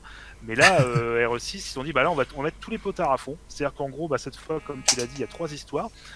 Pour un total d'heures de jeu qui approche de la vingtaine d'heures, ce qui est vraiment même le 4 qui était déjà un épisode assez long avec sa quinzaine d'heures, là on est sur un jeu, ouais, enfin j'ai 20 heures, c'est même plus je crois dans mes souvenirs, enfin chaque scénario peut quasiment être C'est... un jeu à part entière en fait, Ouais, ça dure. j'ai arrêté d'essayer de compter au bout d'un moment parce que... Parce que voilà, moi on en parlera parce que moi je l'ai fait jusqu'au bout, hein. Ah oui, mais c'est Bah, pareil, voilà, c'est pareil, hein. voilà. Ah, et on en a parlé, je crois que moi je l'ai fait tout seul pour le coup. Moi, je l'ai fait Euh, partiellement, histoire de faire sourire un peu la cantonade, je l'ai fait partiellement accompagné, et on a commencé, je pense que ça aura son importance, peut-être on en parlera après, avec le scénario de Léon, qui pour moi, et d'ailleurs mon compagnon de route particulièrement, a été, je le salue, Olivier, non pas celui de Viens on en parle, de l'émission Viens on en parle, mais le cofondateur avec moi de Je Game Moi non plus à l'époque, qui avait lâché la rampe en me disant... je peux pas mec, c'est trop aride pour moi quoi, c'est voilà. Donc et Dieu seul sait qu'il est très très très bon public on va dire globalement. Mais voilà, je te laisse peut-être continuer sur ta foulée. oh, bah en fait du coup RE6 bah, ils se sont dit bah comme on a dit voilà, tous les potards à fond donc maintenant ça va être action. Alors, entre guillemets les 3 scénarios on va avoir un peu une ambiance particulière. Celui de Léon c'est un peu plus old school entre guillemets, un peu voilà il y a un peu plus d'horreur parce qu'on a des monstres zombies vraiment comme dans les premiers voilà avec un côté même des ambiances un peu on passe je crois dans un cimetière ou quelque chose comme ça, Oui, enfin puis on va au dans des début ouais, il y a un tout à côté fait. voilà un côté très claustrophobe en fait qui est du coup qui apparaît qui donne vraiment un côté un peu plus survival même si on est sur un jeu d'action mais à fond. C'est un peu Uncharted un peu par moment où Ouais, vraiment exactement. voilà, dans le sens où maintenant, par contre, c'est un vrai bon point du jeu, pour moi un des meilleurs, c'est que les personnages sont ultra maniables et ultra réactifs. Maintenant, t'as une movie. Alors je sais, voilà, je sais que j'ai pas rejoué depuis quelques temps. Je sais qu'il y a sûrement des choses que je vais maintenant me dire, bon, peut-être que c'était pas ouf. Mais par contre, contrairement au 4 ou au 5, où je rappelle que alors dans le 5, je dis peut-être une bêtise, je sais plus si on pouvait viser et bouger. Tu me mets le doute, mais je Dans le crois pas 5, encore. je crois pas dans le 5. Et en fait, à partir du 6, tu peux bouger en même temps que tu vises. Tu peux Oui. faire des roulades, tu peux sauter, voilà, faire des ponts en arrière. C'est extrêmement maniable en fait. Et pour moi, c'est un vrai bon point parce que tu as vraiment un dynamisme en fait dans les scènes d'action qui est parfois un petit peu. Non, pas dans le 5 nous dit-on dans le chat. On peut pas Enfin, encore dans le bouger 5, non, voilà. en Dans le 5, tirant. c'est ça, on pouvait pas. Voilà. Ce qui était très bizarre, parce qu'à l'époque, tu avais.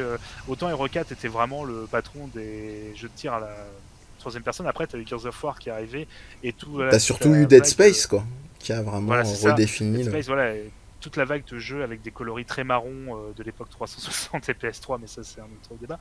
Mais voilà, Hero 6 propose une vraie dynamique dans les scènes d'action, jusqu'à le fameux scénario de Chris Redfield, où là c'est carrément un Call of Duty, hein, parce que là t'as carrément des armes lourdes, t'es sur des théâtres de guerre en fait, hein, avec Hmm. t'es vraiment un militaire, enfin un mercenaire, avec des armes de guerre, un contexte de guerre, donc là il se cache même pas au niveau d'idée. Et tout ça pour un scénario bah, qui est très grand, vraiment très Resident Evil, du coup très grand quignolesque en fait. Hein. Ça n'a pas vraiment de sens. On a toujours les fameuses corporations Umbrella, puis on n'arrive pas trop à comprendre ce qui se passe honnêtement par moment. Mais malgré un côté assez plutôt bien fait, je trouve que les 3 scénarios en fait se regroupent par moment, sans que parfois les personnages se croisent. Alors c'est très gadget, hein, on n'est pas du tout sur du grand scénario, mais ça donne un petit côté sympa. On se dit ah tiens, cette séquence-là j'ai déjà faite avec un premier scénario, bah, je vais la faire avec un autre. Et en fait ça mine de rien ça marche plutôt bien cet aspect-là. Mais par contre bah Dans il y a quand même des l'exécution, ouais, c'est un cauchemar. voilà. Dans l'exécution, voilà, il y a des gros problèmes de rythme, parfois De avant en rythme, plus ce que je dis, de hiérarchie d'attaque aussi. C'est-à-dire qu'il y a c'est quand même, moi ça. j'ai passé plus d'un quart d'heure, 20 minutes à réaliser que frapper au corps à corps, ça avait plus d'impact quasiment sur les zombies que C'est ça. d'utiliser des armes. Voilà, avec en plus des mouvements très karaté complètement abusés que tu Ouais. enclenches en QTE, Bon, après il y a des prises de parfois catch, donc là-dessus je pourrais pas être voilà, objectif. forcément voilà. Et en plus t'en enchaînes des fois, c'est même très, ça fait très Ça fait tu sais, cartoon, dans un ouais. sens, C'est ça, voilà, c'est que d'un seul coup, t'as 4 zombies, tu refais chacun un suplex Ouais, sans aucun problème, puis allez, c'est bon. Puis alors, moi, il y a aussi c'est des détails, mais moi, ça me fait beaucoup rire. Dans les Resident Evil, quand tu te soignes, c'est avec des plantes en fait que tu mélanges, et voilà. Là maintenant, ils se font des sortes de tic-tac en fait. Ils se font des petites exact. gélules, en fait. C'est Mm. ça, et en fait, tu les vois en train de se passer des petites gélules en fait qui mangent comme ça pour reprendre de la vie. Et en plus, enfin, je sais pas, ça casse complètement l'idée du. Enfin, ça casse vraiment l'ambiance en fait. Ouais. T'as l'impression de devoir manger. Ah, on s'est fait attaquer, c'est pas grave, on prend 2-3 Red Bull, c'est bon. Enfin, c'est très bizarre dit comme ça, mais c'est un peu comme ça que j'ai ressenti. Mm. Les Là où il y a des séquences un peu. propositions intéressantes, tu vois, même plus récemment, je trouve, où ils ont eu le temps de... bon, c'est un peu ironique ce que je vais dire, vu ce que je vais dire après, de digérer un petit peu tout ça. Je pense à Mm. Resident Evil 3 Remake, qui proposait une nouvelle utilisation inédite de l'herbe verte dans le dernier remake, où on peut se faire infecter par des espèces de... les Mm. espèces d'évolution des liqueurs qu'il y avait dans Resident Evil 3, premier du nom. Alors c'est dommage que c'est un usage unique, donc il n'y a pas en fait l'instant de tension est vraiment uniquement dans ce moment-là du jeu. Et en réalité, si on se fait injecter ces espèces de larves en soi à une attaque corps à corps, il faut utiliser une herbe verte pour se faire vomir et D'accord. effectivement évacuer les larves qui étaient intégrées dans le corps. Donc voilà, là on a des trucs effectivement autrement plus cohérents, comme tu le dis que les tic-tac Mm. Alors du qu'elle enfilerait un casque de VR, hop, un petit vomito, tu vois, ça sera un autre. Je propose des idées, c'est gratuit, allez-y, Capcom. Mais du coup, non, c'est. Bah, en fait, il y a ça, puis t'as des séquences complètement loupées. Les fameuses séquences de tir sur quand t'es dans une voiture, ou t'es sur un rail et tu dois tirer sur des Hmm. véhicules ennemis. C'est lent, ça passe pendant genre 20 minutes, un truc comme ça, et Hmm. il se passe. Enfin, tu tires et c'est bah, sans aucun suspense. La fameuse séquence en motoneige, j'ai essayé de chercher des gifs partout, des vidéos pour qu'on puisse illustrer à quel point c'est loupé, parce que tu Ah là dois. là. À un moment, c'est la campagne avec le fils de Wesker et du coup Cheryl, hein, c'est ça, si je me trompe pas. Non, Ou en gros, non, c'est Jake, le fils Jake, de pardon, Wesker, et Sherry, c'est la fille de William, de Annette et de ça voilà. Birkin. C'était au niveau des noms, j'étais plus sûr. Et du coup, où en gros, tu vas passer en motoneige, tu es dans un endroit où enneigé, et bah, tu vas faire du motoneige. À un moment, tu vas te perdre. Oh, bah, falloir aller marcher pendant 5 minutes d'un point A à un point B. Ouais. Alors qu'il se passe rien, et c'est mais Tu y nul. vois Enfin, rien, c'est vraiment. une purée de C'est poids, ça. sauf qu'il n'y a même pas d'intention visuelle, c'est-à-dire qu'on t'explique même pas qu'il y a une tempête de neige ou je sais pas quoi, c'est Mm. simplement que tu fais de la motoneige de nuit. Ils ont rien C'est trouvé de ça. mieux que de faire ça de nuit. C'est Donc ouais, non, non, c'est une association une succession, pardon, de casseroles, et ajouter à ça aussi pour effectivement enfoncer le clou, et c'est ce que j'ai déjà dit ailleurs, ou même dans des cours de game design, c'est entre guillemets tout ce qu'il faut pas faire, dans le sens où ils ont pris une grosse marmite, ils ont isolé à peu près tout ce qui marchait dans un radius il y a plus ou moins 5 ans, et ils se sont dit on va le mettre dans le jeu. Donc t'as l'espèce de course à la Gears of War, t'as les ouais. espèces d'interfaces à la Mirror's Edge, t'as les espèces d'esquive et de corps à corps d'Uncharted, enfin voilà. Sauf que gars, ça revient un peu à ce que tu disais au tout début, l'harmonisation du truc, au secours quoi. C'est ça, et en plus, voilà, encore d'autres choses. Moi, on en a parlé un petit peu des QTE, qui sont esthétiquement très, comme le reste comme on en parlait un peu en off, de l'interface utilisateur qui dénote complètement avec le jeu. Ça fait Chaud. vraiment des trucs design un peu, comme tu l'as dit, un peu battu. On va faire un truc un peu design en 3D, pas très clair, et en plus, comme tu me l'avais précisé, j'avais oublié, différent selon les Il y en a scénarios. une par duo. Il y en a une C'est par ça. duo. C'est impossible, voilà, et en plus il y en a une certaines sont très très moches et pas du tout Ouais. lisibles. Et t'as ça, il y a encore plein de choses hein, qui vont pas. Moi, j'utilisais le scénario, enfin, plein de choses comme ça. Et j'ai un petit tour de mémoire, j'avais un détail, mais c'est pas grave, je vais revenir tout à l'heure. Voilà, les QTE, pardon, qui sont pas du tout lisibles. En fait, on te montre des touches à l'écran et tu sais pas trop ce que ça va faire. Mm. Il faut savoir, c'est que je l'ai fait sur PC et je l'ai fait au clavier. Et en fait, il faut imaginer que c'est un enfer parce que les touches qui s'affichent à l'écran, bah, c'est pas des choses forcément très logiques. En plus, esthétiquement, entre guillemets, à l'écran, c'est pas de voir AD, appuyer sur AD, ZQSD, pardon, tout ça. Tu fais, mais au secours, quoi. Et même, je crois même qu'il y avait ce côté aussi, c'était les touches qui étaient prévues à l'avance. Si par exemple, tu avais remappé tes touches, bah, ça fonctionnait pas en fait. Oh Et c'est un des punaise. rares jeux. C'est ça, voilà. Et un des rares jeux, je me rappelle, j'ai dû brancher le pad parce que c'était impossible de faire certains QTE. Comme à un moment, faut tourner des sortes de valves en fait pour ouvrir des portes à toute vitesse parce que t'es poursuivi et c'est déjà pareil, c'est un cliché de jeu vidéo. Et L'enfer. en plus, il fallait faire, voilà, en fait, simuler le fait de tourner ton stick, mais en appuyant sur ZD, enfin ZQSD, comme ça de façon rapide. C'est impossible. Et j'étais là, j'ai dit, mais ça n'a pas été pensé du tout avant de me mettre sur PC, quoi. Non. Donc, bref, tout ça accumulé fait que t'as des moments où tu te fais des facepalms, où tu fais c'est pas possible, le truc. Et honnêtement, et là on rentre peut-être dans une autre dimension du côté un peu pourquoi je me suis fait du mal, parce que moi j'y ai trouvé un côté nanar qui m'a éclaté en fait. C'est pareil. Parce que, et en fait, il y a un côté, tu te dis, les séquences, hein, moi il y a une séquence que je sais qu'il y a des gens qui ont trouvé ça très réussi. J'ai eu beaucoup de mal, c'est la séquence où on est je crois en Asie, au Japon, et t'as des gens qui se font attaquer par des monstres, en fait ils se retrouvent... T'as bien fait de préciser, parce que j'ai eu un moment de flottement, quand t'as dit un moment on est en Asie, et que t'as précisé après. Oui, pardon, pardon, oui, non, parce que au Japon, je sais plus si c'était en Chine ou au Japon, c'est pour ça dans le jeu. Okay. Je suis un peu fatigué, désolé. Non, mais je sais même pas si tu as entendu le malaise que j'ai eu quand tu as dit en Asie. Ah.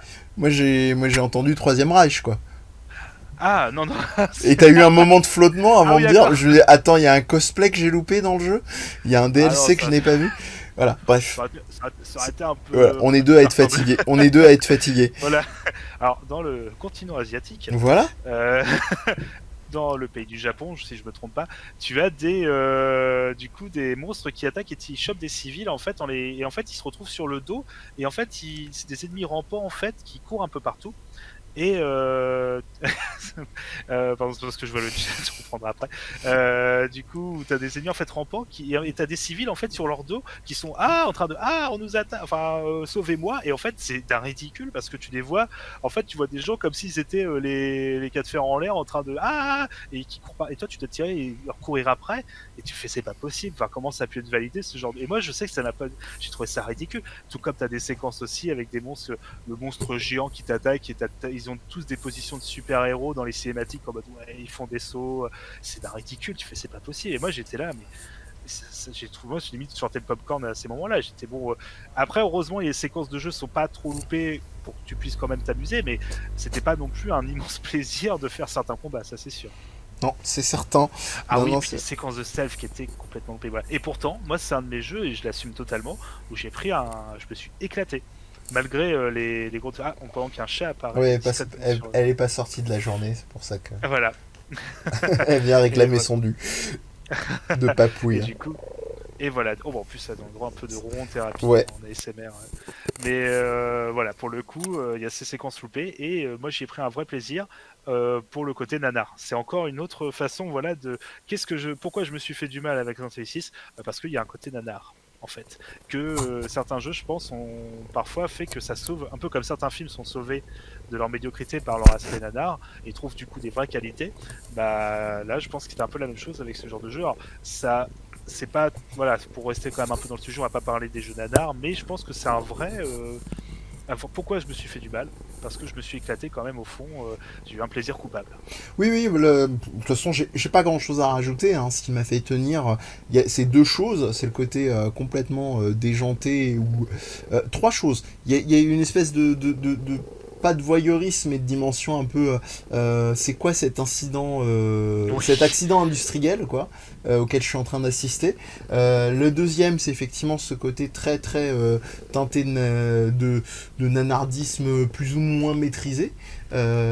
Tandis que je dois lutter avec un boss de fin de niveau comme vous pouvez le voir en live et puis le troisième c'est que moi je suis un hardcore fan de la série des Resident Evil, donc forcément c'était impossible de faire l'impasse sur le 6 en plus avec cette pléiade de persos. Et Dieu seul sait que j'étais pas le seul à qui ça a vendu du rêve, tu vois. On te trigger, alors on te met Léon, on te met dans une autre cinématique, on te met Chris, on te dit il y a une nana avec une silhouette peut-être un peu rouge, qui ça peut bien être. On te parle d'une meuf qui est censée revenir mais que tu sais pas qui et que tu devines et que internet s'enflamme à l'époque et en fait tu réalises mon Dieu c'est la petite chérie qu'on essaie de sauver à l'époque et puis on te lâche détente à la fin Jake, d'accord, c'est qui Jake Wesker. D'accord. Allez. Voilà. Donc bref, en tout cas, c'est dommage. Là où je trouve que le 5 était beaucoup plus maîtrisé dans cette dimension nanar et que malgré la rigidité dont tu parlais toi ou Pseudolest en chat, du fait de ne pas pouvoir marcher et tirer en même temps, ça restait tout à fait pardonnable, on va dire, parce que le jeu se vendait pour ce qu'il était et qu'on n'était pas il n'y avait pas les mêmes volontés, les mêmes velléités que là. Enfin bref. Et ouais, je sais même pas si je peux dire dommage. Mais j'ai une fascination. Tu parlais de baroque tout à l'heure pour Koudelka. J'ai une espèce de fascination pour ce Resident Evil 6, pour ce qu'il est, quoi, pour ce qu'il représente. Moi, je lui suis assez redevable dans le sens où vraiment, j'exagère pas, je te le disais en off, moi j'ai beaucoup de mes étudiants en cours, je leur dis, voilà ce qu'il ne faut pas faire dans un gros jeu, dans un triple A. Voilà. Voilà au sens, les leçons que vous pouvez tirer d'une mauvaise gestion d'un gros jeu, quoi. C'est ça, puis comme tu disais, c'était parler un peu de l'image t'as l'impression de voir un train, une locomotive, c'est qui fonce vers une falaise, tu sais, et tu veux vraiment, tu te dis mais je vais voir jusqu'où ça va aller parce que n'y va pas, tu le sais que c'est pas voilà, bon, n'y va pas. C'est ça, et pourtant et tu te dis bah bon, mais c'est une catastrophe et c'est encore l'épisode le plus vendu à ce jour, c'est ça qui est toujours très rigolo. Ouais. Bon, mais après il y avait eu une com monstrueuse qui avait été faite aussi. C'était le nouveau Resident Evil sur en plus ça y est avec nouveau moteur, enfin pas nouveau moteur 3D mais voilà ça y est c'était le moteur 3D était maîtrisé, comme tu as dit tous les personnages, le coop quand vous voulez. Oui, c'est vrai qu'on n'a pas souligné ça. Il y a aussi le fait que c'était, je crois que le jeu a été encore plus localisé que d'habitude. Je me demande d'ailleurs s'il n'a pas été aussi localisé en chinois, parce qu'il y a une partie du jeu, je crois, qui se passe en Chine au début d'ailleurs. J'ai un vague doute, enfin bref. Donc oui, il y avait une vraie volonté. Et comme quoi, c'est là où tu te dis, enfin triste ou pas, j'en sais rien, mais en tout cas, ça apporte ses fruits. Quand tu as un gros abattage de com, bah tu vends ça quoi, fonctionne. Mine de rien. Tu vends. Mais ce que disait le chat aussi, je regardais Pseudoless qui nous énumère un petit peu les différents passages un peu facepalm du jeu, comme ce fameux beat'em up avec Jack dans les labos, comme tu disais, de blanc immaculé, c'est un peu surréaliste comme séquence. Chris contre Léon, puis le boss de Léon, c'est vrai, je me rappelle même t'as des boss, t'as l'impression mais ça va jamais se terminer et je sais pas, t'accrochais, tu te dis ils vont aller jusqu'où quoi, parce que t'as un moment, je crois que t'es dans une sorte de train ou un métro, je sais plus, tu te fais attaquer. Enfin, c'est un côté nanar qui est hallucinant. Enfin, même si, et j'en parlerai pas pour cette émission parce que si on va trop divaguer, c'est Binary Domain qui est un peu pour moi le top niveau du jeu nanar. Mais là, pour le coup, ça serait mentir de dire que j'ai souffert. J'ai souffert pour. C'était fait longtemps Binary Domain, mais ça, je pense, ça serait, on en reparlera peut-être, j'espère. Mais Binary Domain, c'est quand tu veux. Je pense qu'on peut même inviter Pseudoless. Je vais même faire un stream parce que si vous n'avez jamais fait ce jeu, c'est fabuleux. En VF, s'il vous plaît.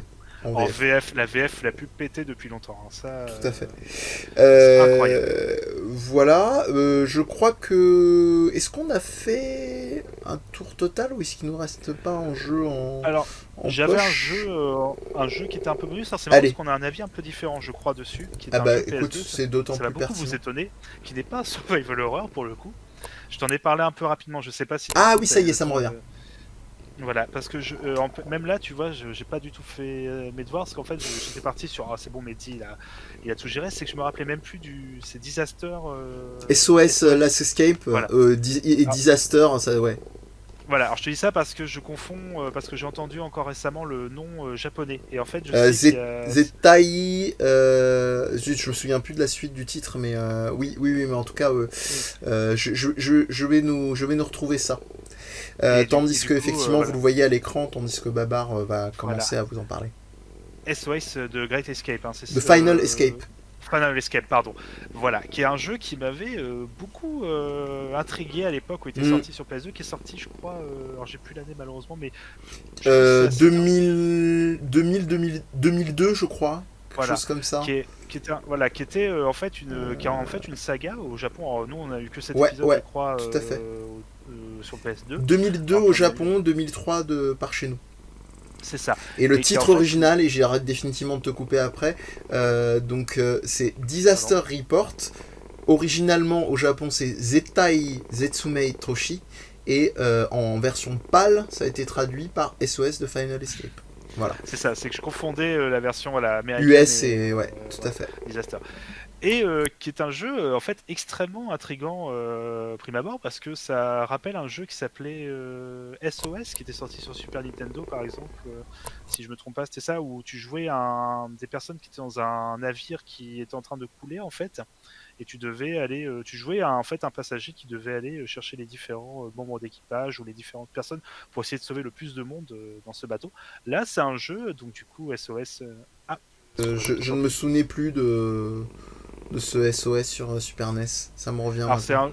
c'est un jeu assez confidentiel, peut-être que je me trompe Hmm. dans le titre, mais je crois que c'était Non, non, je te SOS, hein. confirme. C'est SOS et Ah je crois d'accord. qu'il a eu un sous-titrage qui était Sink or Swim. Ah voilà, bah du coup, parce que moi je l'ai fait bien entendu, pas à l'époque sur Super Nintendo, mais avec des moyens tout à fait légaux, bien Hmm, entendu, vous en hmm. doutez, où j'ai moi-même acheté une cartouche et je l'ai copié, bien entendu. Mais voilà, SOS Final Escape, pour en revenir, du coup, propose un peu la même idée, où là on est quelqu'un de lambda, en fait, qui arrive dans une ville qui est une ville une île artificielle en fait, et il se trouve qu'il va y avoir un séisme en fait, un événement naturel qui fait que la ville va s'effondrer en fait. On va comme si on vivait un séisme en fait Hmm. dans une grande métropole en fait, dans une grande ville, et du coup ce qui était très impressionnant, c'est qu'on était vraiment voilà, on imagine un jeu en full 3D à l'époque PS2 où on a vraiment des secousses sismiques et des immeubles qui s'effondrent. Alors bien entendu tout est scripté, mais il y avait un côté assez impressionnant voilà de voir le décor comme ça qui pouvait s'effondrer. Et du coup, le but était vraiment de survivre, dans le sens d'aller chercher des survivants, d'aller parler avec eux, d'aller gérer un peu son sac à dos, enfin la façon dont on gère les éléments de son sac à dos, combien il nous reste d'eau, la place dans notre sac à dos, parce qu'on peut Ouais, pas tout mettre.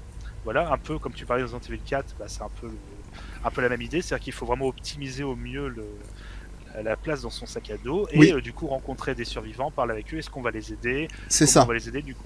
Voilà, et il y a un côté voilà très humain, et surtout de se dire un peu qu'est-ce que je ferais moi dans ce genre de situation, parce que c'est quand même des situations que tu te dis c'est quelque chose qui peut arriver, et du coup comment on Hmm. réagirait. Alors, c'est un peu ce que tu fantasmes au début, hein. Tu te dis bon comment je réagirais, est-ce que voilà je vais essayer de faire au mieux et tout, et en fait alors qu'en fait finalement c'est un jeu très scripté en fait, où tu as vraiment une histoire où tu suis vraiment un fil narratif, et en gros les différents événements, des fois tu vas être à tel endroit, oh comme par hasard il y a une secousse, donc va falloir que tu t'accroches et tout, et le jeu pour le coup propose une vraie ambiance qui est très réussie, je trouve. Vraiment c'est très impressionnant en fait au niveau sonore, au niveau visuel.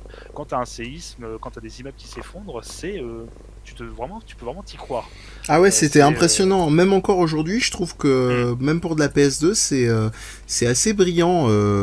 Évidemment, c'est oui. daté visuellement en termes de rendu, mais sur la mise en scène, et y a pas de souci quoi. De la même manière que SOS Sink or Swim sur Super Nintendo. Tiens, je réalise que c'est un jeu Titus ou qui a été distribué par Titus. Alors, je pense distribué par Titus, hein. Ouais, je pense oui, parce que quand on Ils connaît en la ont distribué célèbre pas mal. Ouais.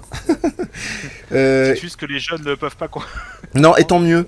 Il y a des trucs comme ça, c'est pas mal. Comme la Zoubida, le jeu Voilà, Azubida tout n'est. euh, Rassurez-vous, les jeunes, avec ce qu'on vous vend de cool du mieux avant, il y a des trucs qui sont très dispensables.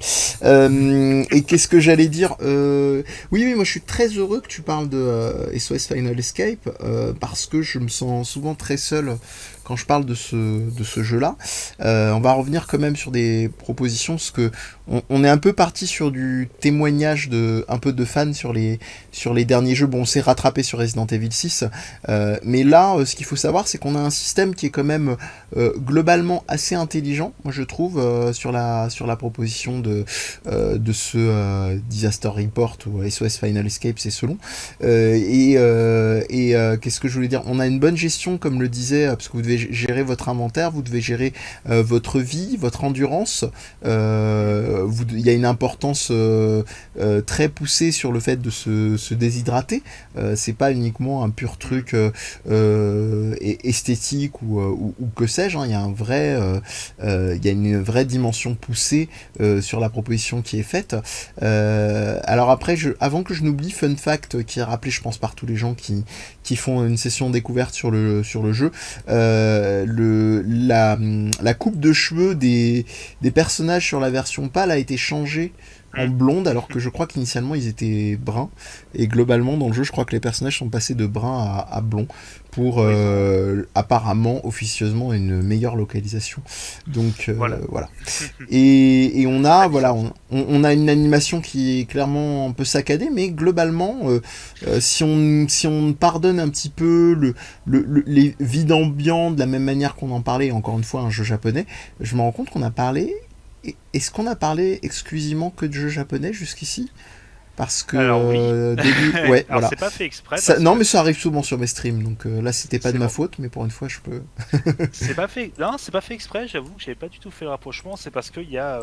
Alors je peux t'en citer un après rapidement si tu veux, mais j'en ai encore plein. Mais fallait faire une petite sélection forcément.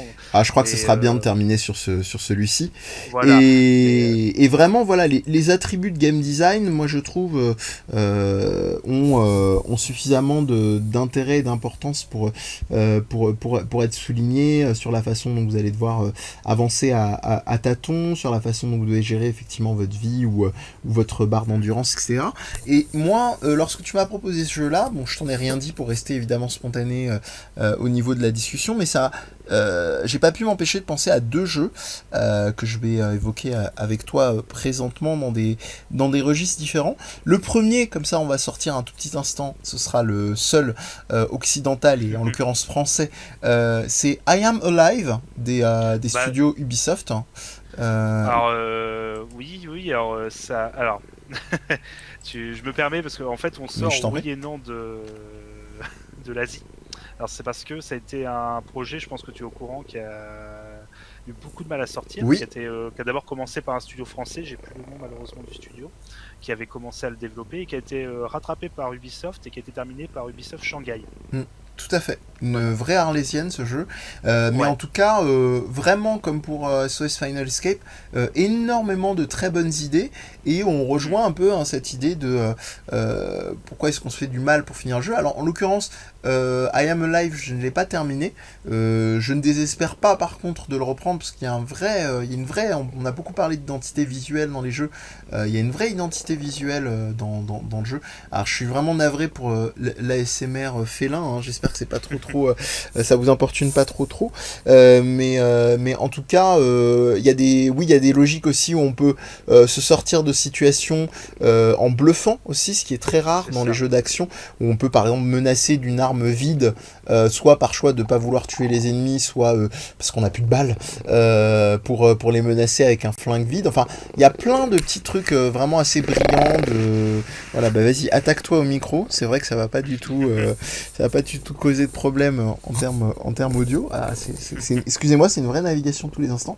Et le deuxième jeu que ça m'a évoqué, qui est lui totalement post-apo, et ça permettra de renouer avec la remarque sur Mad Max tout à l'heure, mais imaginez Mad Max avec des animaux, peut-être que certains dans le chat auront deviné, eh bien je pense à Tokyo Jungle. Tokyo Jungle, voilà. Oui, voilà. Obligé d'y penser. Donc Tokyo... incroyable. Incroyable, tout à fait.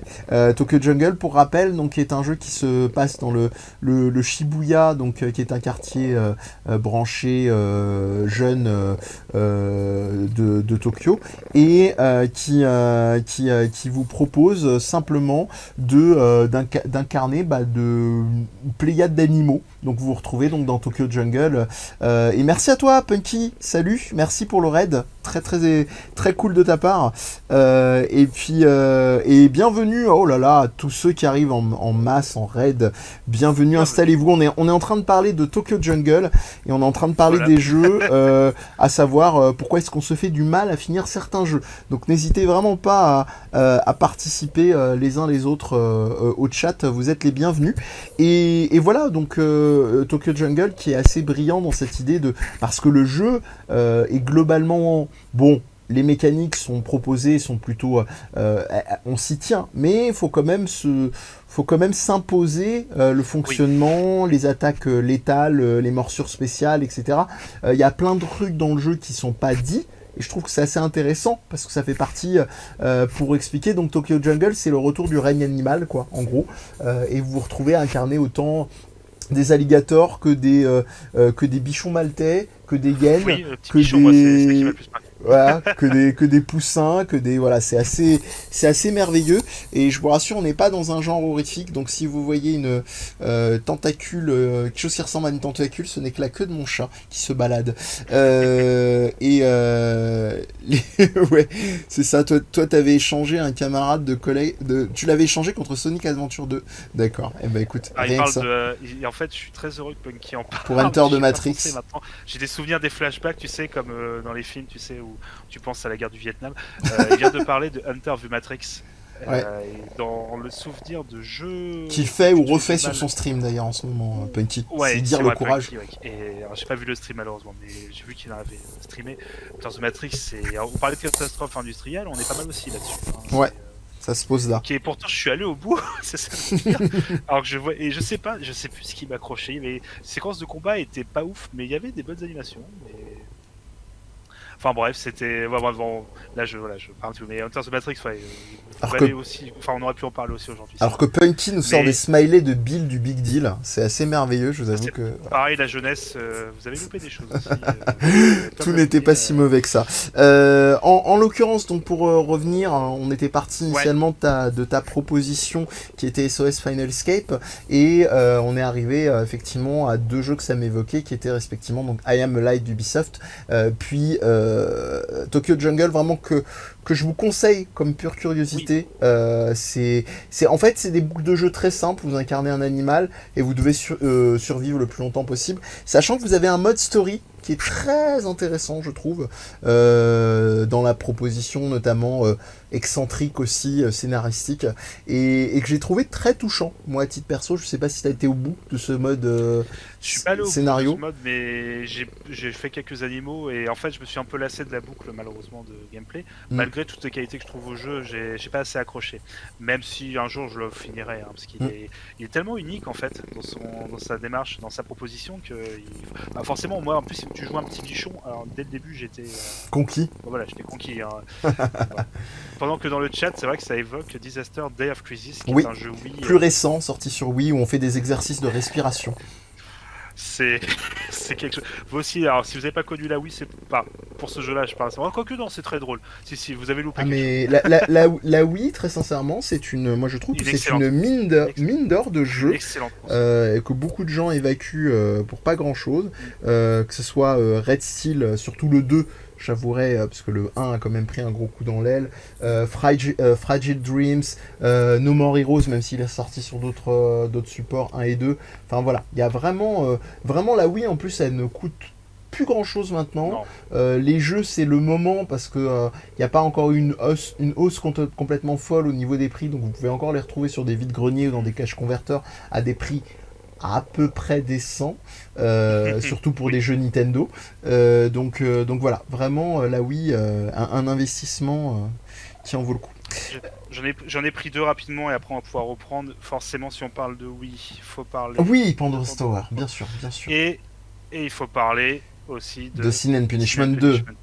Entre autres, et en fait, je te rejoins totalement. C'est une excellente console qui est beaucoup trop sous-estimée, alors qu'il y a quantité de jeux d'une qualité. Alors, t'as aussi beaucoup de jeux nanars et beaucoup de jeux qui ont été sortis pour profiter un peu de la mode, mais qui possèdent un catalogue de jeux assez incroyable. Ouais, vraiment. Et Little King Story, je suis tout à fait d'accord. Ouais. Ce qui est fabuleux. Et du coup, en fait, c'est marrant que tu parles de Tokyo et de I Am Alive parce que j'avais exactement. Alors, pas pour Tokyo, j'y avais pensé, mais pas directement. Mais I Am Alive, forcément, dès que tu joues à Disaster, SOS Great Escape, Final Escape, je vais y arriver. Forcément, tu penses à I Am Alive. Et moi, c'est un peu ce qui m'a un peu dérangé. Alors, j'ai trouvé que le jeu avait une très bonne proposition, mais alors, je l'ai fini, mais il y a des moments où c'était très compliqué, surtout, alors je sais, des questions techniques, voilà, c'est un jeu PS2 des débuts, mais des fois techniquement ça rame énormément, donc tu as des moments où c'est pas forcément facile de choper la bonne corniche, de choper le bon item à cause de ralentissement, donc c'est un peu rageant. Tu as des séquences pareil extrêmement scriptées, si tu sautes pas exactement au bon endroit, ton personnage forcément voilà. Donc après c'est plus des erreurs entre guillemets d'une façon de faire le jeu vidéo qui était propre à cette époque. C'est d'ailleurs pour ça en fait, c'est un peu à part ce que je dis, mais moi c'est pour ça que la PS2 c'est un running gag forcément si vous connaissez pas pour ceux qui te connaissent, oui. D'ailleurs, Voilà, c'est un vrai running gag parce que c'est une console en fait que moi je sais pas pourquoi. En fait, au début, je dis en rigolant, je sais pas pourquoi j'ai un amour, mais en fait, c'est pour moi la dernière console entre guillemets, peut-être avec la Wii, mais c'est un peu à part, qui propose entre guillemets vraiment le concept de console de jeu avant qu'il y ait toutes les idées de faire d'ajouter le online, le service. Et je trouve qu'on a une vraie façon aussi de faire le jeu vidéo qu'on retrouve plus. Alors c'est pas pour dire que c'était mieux, mais c'est vraiment une façon de faire du jeu vidéo qu'on retrouve plus du tout depuis qu'on a eu les sauvegardes automatiques avec les nouvelles consoles, qu'on a eu le online et surtout qu'on a eu les patchs en fait. En fait, c'est vraiment une autre façon de faire le jeu qui a un côté parfois un peu désuet, mais que moi je trouve très attachant. Et Après, c'est pour ça ça en peut, fait j'aime beaucoup cette console. Et ça du peut coup, SOS, ressurgir ça et là, quoi. Il y a des petits éléments. Moi, je pense à. On en parlait d'ailleurs récemment. Moi, j'avais pas beaucoup expérimenté à part chez des potes, mais pour rester encore dans les Resident Evil, de Resident Evil Outbreak, qui ressemble furieusement. Enfin, c'est plutôt l'inverse. Dont le mode online de Resident Evil 3 Remake ressemble furieusement à un Outbreak mal géré. Et qui était. Outbreak était un jeu génial. Moi, j'ai pas pu m'y pencher, mais il y a Amir de l'émission Viens, on en parle, à qui je fais un coucou. Avec qui me chantait les louanges de ce jeu-là, et qui est assez brillant. Et puis je pense aussi pour les sauvegardes contre l'anti-autosave, il y a quelques jeux aussi qui proposaient, je pense notamment celui qui m'a beaucoup marqué ces dernières années, qui est Alien Isolation, qui propose des sauvegardes manuelles, en plus dans une référence cohérente à l'univers d'Alien, avec l'espèce d'utilisation de disques sur le terminal. Donc il y a quand même des petits restes, même si c'est vrai que la PS2 a vraiment été un tournant à beaucoup d'égards, quoi. c'est un peu aussi pour moi la dernière grande époque du JRPG aussi, avant une période un peu compliquée sur 3.6 et PS3. Mm. Mais bon, ça c'est après une. Mais voilà, moi c'est juste voilà, c'est surtout pour ça et surtout pour ça pardon que j'aime bien cette console entre autres. Et voilà, SOS Final Escape. J'ai accroché quand même. Alors, j'ai galéré, j'ai pas pris tout le temps du plaisir parce qu'il y a quand même des moments où j'étais là, la gestion du sac à dos et tout. Ouais, C'était pas ouf, c'est très mais rigide, hein, il y a quand autant même que une les vraie déplacements. proposition. Et moi, ce qui m'a accroché, pourquoi je me suis fait du mal, parce que c'est un concept que j'ai pas vu, que j'ai pas fait ailleurs. Alors, Ouais. il y avait I Am Alive que j'avais fait avant, mais qui est sorti plus tard, donc voilà, ça triche un peu. Mais pour moi, j'ai pas vécu ça. Et comme je me rappelle, je m'étais dit en le faisant, il y a quand même une ambiance qui est incroyable. Je crois même pas que tu as de bande de musique, en fait, c'est uniquement le silence de la ville. C'est Et quasiment, ouais, de c'est mémoire. ça, et c'est très bien fait. Je trouve que ce jeu, pour le coup, malgré toutes les errances techniques, voilà, va jusqu'au bout de son concept. On souffre un peu, et je peux pas non plus le qualifier de très bon jeu parce qu'il y a trop de Non, faut pas soucis. charrier. Voilà. Mais voilà, et je suis allé jusqu'au bout pour ça, et pour sa fabuleuse cinématique de fin, qui là propulse le jeu dans un niveau de nanar que j'attendais pas du tout. Si vous avez l'occasion de regarder la séquence de fin qui est à mourir de rire, Il y en a ne vous inquiétez plusieurs, pas hein. pour l'histoire, c'est pas très grave, hein, Ouais. mais voilà, c'est ça aussi qui m'a fait tenir honnêtement, c'est pour le Ouais. scénario très nanar également. Il y a plusieurs fins aussi, et il y a une anecdote que je raconte à chaque fois que je parle de ce jeu, parce que c'est rare en fait que je retrouve des gens qui en parlent avec moi. Il y a une séquence qui me restera gravée toute ma vie à l'esprit. Donc j'étais vers la fin du jeu, une des fins, parce qu'il y a plusieurs fins dans le jeu, et donc il y a un mec en fait qui est un peu l'éminence grise, parce qu'on vous expliquait que c'était sur une île artificielle, et qui a un peu commandité en fait, pas la destruction mais les accidents qui vont commencer à ébranler la fameuse île, et donc vous poursuivez et tout, et vers la fin du jeu vous le trouvez, et vous le poursuivez jusqu'à des toilettes, et à un moment vous allez au niveau des toilettes, vous voyez avec la caméra qu'il est aux toilettes, parce qu'il était genre pas en train de faire ses besoins, mais en train d'appeler genre le mec qui a financé au-dessus de lui, tout ça, et quand tu vas pour cliquer sur la porte, il y a écrit c'est occupé. Et là j'ai fait c'est une blague. C'est pas possible. Et en fait, vous ne pouvez pas vous confronter au mec. Ça reste écrit, c'est occupé. Si vous... Et là, j'ai fait, ok, là, on a pire que la fin Nanardesque, quand on a dépassé la kitscherie. Voilà, c'est assez merveilleux. Tu peux arrêter le jeu, c'est bon. C'est ça. Une bonne soirée à toi, c'est SKO, et on espère qu'on te retrouvera sur le chat à l'occasion. Bon appétit, si on ne se revoit pas. N'hésite pas donc à nous suivre. Je crois que c'est peut-être un bon point de conclusion, parce qu'on approche doucement mais sûrement des 2 heures d'émission, tu vois, on les a atteintes assez vite, hein. C'est vrai. Sans trop forcer, mais quand les choses sont agréables, on ne voit pas le temps passer, et ça permet sur le fil de remercier effectivement pour le follow, ça va apparaître pour que je sache qui remercier, et bah voilà, ce cher Sako que je saluais, merci à toi Sako pour le follow. Pour les autres plus discrets ou moins discrets, un grand merci pour tous ceux qui étaient présents, que ce soit tes amis dont je n'ai pas encore retenu le pseudo, Pseudoless, toujours fidèle au poste, merci à toi, et puis en plus plein de petites précisions, et Punky qui en un quart d'heure de chat en plus du raid est venu apporter pléthore d'exemples et d'éléments, donc on le remercie 1000 fois. Vous avez également sa chaîne, si vous n'êtes pas arrivé par le raid, que vous pouvez aller suivre. Toi, Babar, on te retrouve toujours sur B-Side Games, ça n'a pas changé. Exactement, vous pouvez aussi entendre un certain Mehdi de Des Podcasts sur quelques émissions également. Il semblerait. C'est toujours le plaisir de venir rigoler, échanger des private jokes, et c'est toujours un plaisir. Ouais. Et on nous retrouve donc sur bsidegames.fr si vous voulez écouter nos émissions. On a une page Ocha, aussi notre hébergeur de podcast, et sur Twitter, @beside_games si je ne me trompe pas. Après, on a les différentes personnes. Alors, c'est ça que je les ai juste énoncées, mais enfin, j'ai juste dit leur nom, mais il y a mes fameux compars Sieti et Sushi, du coup, que vous retrouvez également sur Twitter. N'hésitez pas à nous envoyer d'ailleurs des petits messages, on y répond. On est vraiment que sur Twitter. On a un Facebook qui est Facebook /B-Side Games, mais on est très peu actif sur Facebook. On est vraiment sur Twitter. Honnêtement, c'est là que si vous avez des questions, si vous voulez juste me dire à quel point Hunter the Matrix c'était quelque chose, oui, allez-y. Ou même n'importe quel jeu PS2, allez-y. On parle de tout. Et puis on se reverra la prochaine fois, ça t'évitera de te casser la tête, vous aurez une bannière, n'est-ce pas, de prêtre, que je pourrais diffuser. Alors, c'est pas à moi qu'il faut demander au niveau artistique, sinon ça serait c'est le côté très j'ouvre Word et je prends Calibri en taille 52 et je mets voilà. Donc autant demander à quelqu'un qui a du talent. Ça c'est pas grave, hein, de toute façon d'ici quelques instants je vais diffuser le reste du planning de cette semaine et tu verras que on n'est pas non plus dans des volontés très très poussées de ce point de vue là. Très chouette programme et j'en suis très content d'avoir participé. Il y avait que des bons programmes cette semaine. Et bah écoute, c'est très plaisir encore une fois d'avoir participé. Ravi en tout cas que tu étais parmi nous. Donc pour le programme chez nous, inutile de le demander, vous l'avez même si vous demandez rien. Là c'est la semaine qui est passée, mais il y a plein de belles choses qui arrivent sur la semaine prochaine.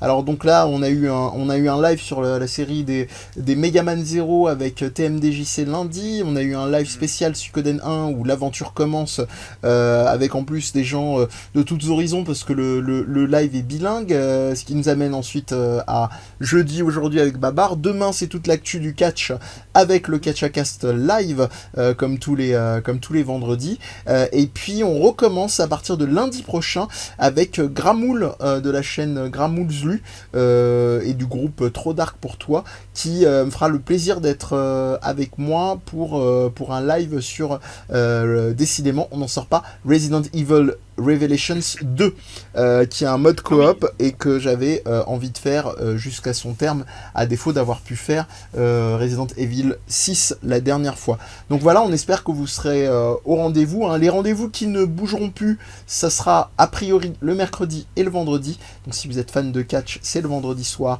et si vous êtes fan de Suiko, ce ne sera plus à 16h mais à 9h en compagnie de Futch, mon comparse du Suikocast, où on continue l'aventure de Suikoden et on va bien se marrer, on va continuer de parler de choses et d'autres ensemble.